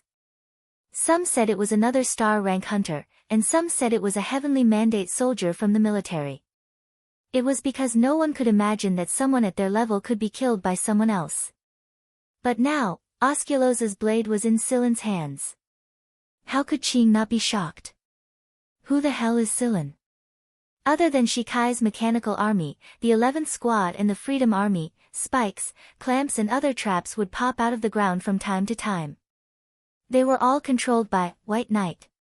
A lot of people had come here before, and all of them had perished in this area. Not even their bones were left behind. Right now, their opponents were robots. Even if these traps weren't as effective as they could be, they were still a great help. On the battlefield, the situation began to tilt. Borat almost pulled out his meticulously groomed hair, but it was useless even if he scratched himself bald. His subordinates had already made arrangements to escape. Borat's eyes were bloodshot as he stared at the scenes displayed on the screen. He slapped away his subordinate who came over to persuade him and muttered incoherently. The subordinate who had been slapped until his mouth was bleeding did not care if he would be slapped again. Together with a few others, they dragged Borat away. Their main mission was to protect Borat. This was a mission given to them by the upper echelons of the race. If Borat died, all of them and their families would be buried with him. Half an hour later, a disc-shaped spaceship detached from Borat's mother spaceship. Borat was forcefully dragged inside by a few of his core subordinates. This small spaceship was obviously specially made. The robots outside fired at it, but in the blink of an eye, the spaceship disappeared. Damn it, he escaped. Hui Mao grabbed a robot that was blocking its way and swallowed it into its mouth as if venting its anger. It chewed hard a few times before spitting out a pile of metal debris. Seeing this, Shikai could not help but smack his forehead. Creating a mechanical beast like this was too damn difficult.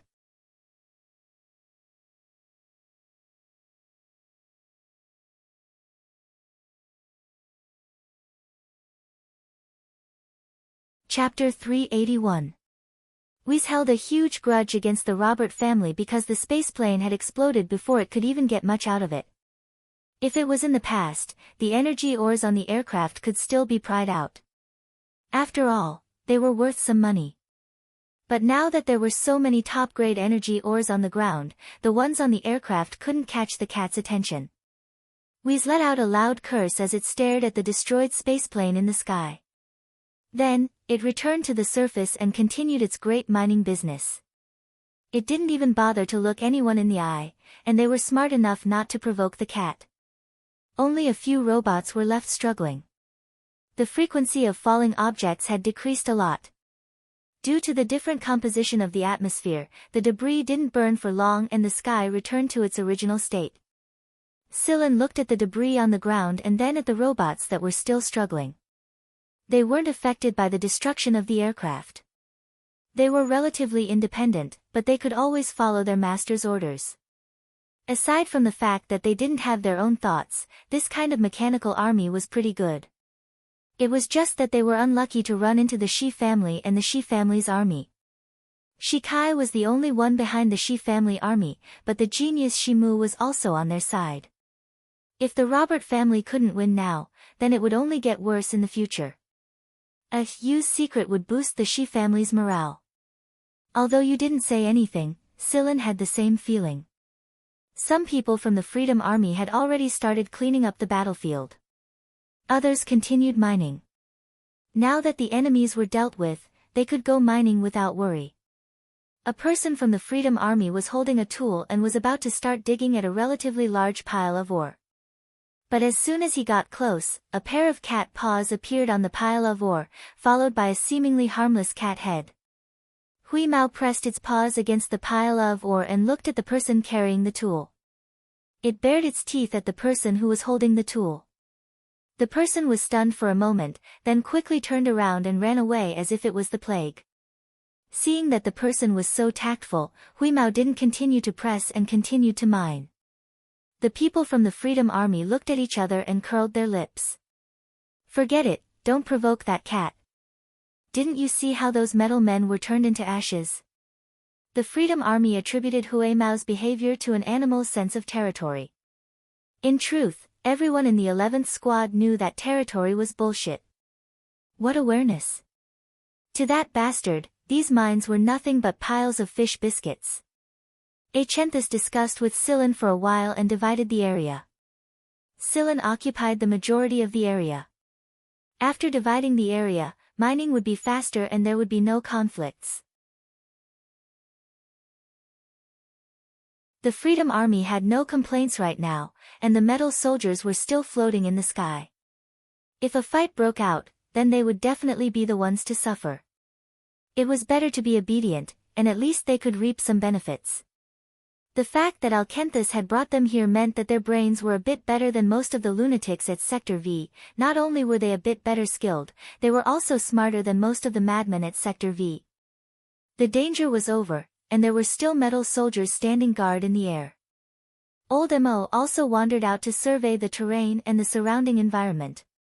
Others were concerned about the mineral deposits, but Mo Hung was more concerned about how such a mineral deposit could form here. Although Mo Hung was not proficient in these things, he had studied similar projects for a period of time in the past.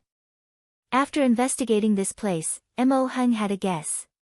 He felt that someone had used the environment and magnetic field here and used some technology to catalyze the formation of this mineral deposit. Mo Hung didn't know how, but he did know that there were traces of artificial modification. It was just that it was a long time ago, and it wasn't that obvious. When Mo Hung mentioned his doubt to Silan, Silan smiled and told him not to look into it. Old Mo sighed, as I thought, there are top geniuses in every era. It's just that some have been discovered and become famous overnight, and some have remained unknown until now. Silan didn't explain the Shi family's matter to Mo Hung, and the old man pretended to be confused. Mo Hung had speculated a lot of things during his time with the 11th squad, but he didn't show it on his face. He pretended that he didn't know anything, and since Silan told him not to look into it, Mo Hung pretended that he didn't notice anything. There were a lot of wounded, but the people of the 11th squad were fine. Chifeng's claw wound was a little more serious, but the others only suffered minor injuries. The 11th squad had also provided aid to the Free Army. If it weren't for them, the Free Army would have suffered more casualties. Aiken thus was very grateful for this. A lot of places on the planet, especially places with a lot of mineral deposits, had projectors installed underground. That was why White Knight could be seen in the form of a projection. For example, right now, White Knight, Moon, and Sigma were taking a walk, side by side, but no one knew what they were talking about. It was a soundless conversation that most people couldn't hear. After a period of communication, Moon and White Knight walked into the spaceplane. We stopped watching them after seeing that the mines had been cordoned off and played with them. You're White Knight. Hui Mao stood on a high shelf and looked down at the white projection below. It was growing more and more fond of the feeling of looking down at others from a high place. White Knight didn't answer. She simply looked at Hui Mao. After the chaotic battle earlier, she already knew what was different about the cat. Hui's wagged its tail. I know a guy called White Knight from the Mist Bodhisattva sect, but he's a man. His eyes are one black and one white, and he looks like an idiot. Ah, there's something in common between the two of you, and that is you both have facial paralysis. White Knight and Moon. Can't this cat speak a little more gracefully? Although White Knight didn't have much of an expression on her face, you knew that she still cared a lot about Hui's words. Moreover, her name was originally just one word, and that was, White. It was only because of the minerals and the Olilo incident in the myth of creation that she was labeled as, White. Actually, it's not that big of a deal. The League of Stars and Mist Bodhisattva are huge. There are plenty of people with the same name, Sigma hurriedly explained. White Spirit. What? Hui Mao cocked an ear to the side and looked at the white figure below. I'll be called White Spirit from now on. White Knight is the name of the energy mine, White Spirit said. You swung his arms and circled the White Spirit. In any case, I'll just call you Whitey. You told Whis about the White Spirit. Now that the White Spirit was completely free, she no longer needed to guard the energy mine. The Shi family was supposed to stay together, wasn't it? That was why the white spirit was supposed to stay with Sigma and Moon. Hui Mao slowly wagged his tail and stared at White Spirit for a while. You don't look like a bad person. Fine, I'll let you join the team. When Carrie heard Hui Mao's words, he curled his lips and knocked Hui Mao on the head with a tool. Then, he quickly put down the tool and slipped away. Hui Mao bared his teeth at Carrie's back, stretched out his claws, and pulled them back. I'll deal with him later. I'll pry open all of Carrie's storage cabinets. No one knew what the white spirit was thinking when she saw the scene. Even though to others, she was just a virtual character created by a program, just like the original robot, the white spirit had her own thoughts, and that was what amazed Shikai. Hui Mao bent his forelimbs and combed the hair on his head that was messed up by Carrie. Then, he looked at White Spirit and asked, "Oh right, when did you become Cheto's girlfriend?" White Spirit. Who the hell is Cheto? The White Spirit looked at Moon, who was counting his fingers, and then at Sigma, who was looking left and right. I want to know as well. You're tuning in to the Blissful Bookshelf YouTube channel. We're so grateful for your support, and don't forget to subscribe to join us on this incredible journey through captivating stories. Your generosity through donations truly makes a world of difference, as it's the primary source of revenue that allows me to expand and enhance this channel for you. Thank you from the bottom of my heart for being a part of this adventure.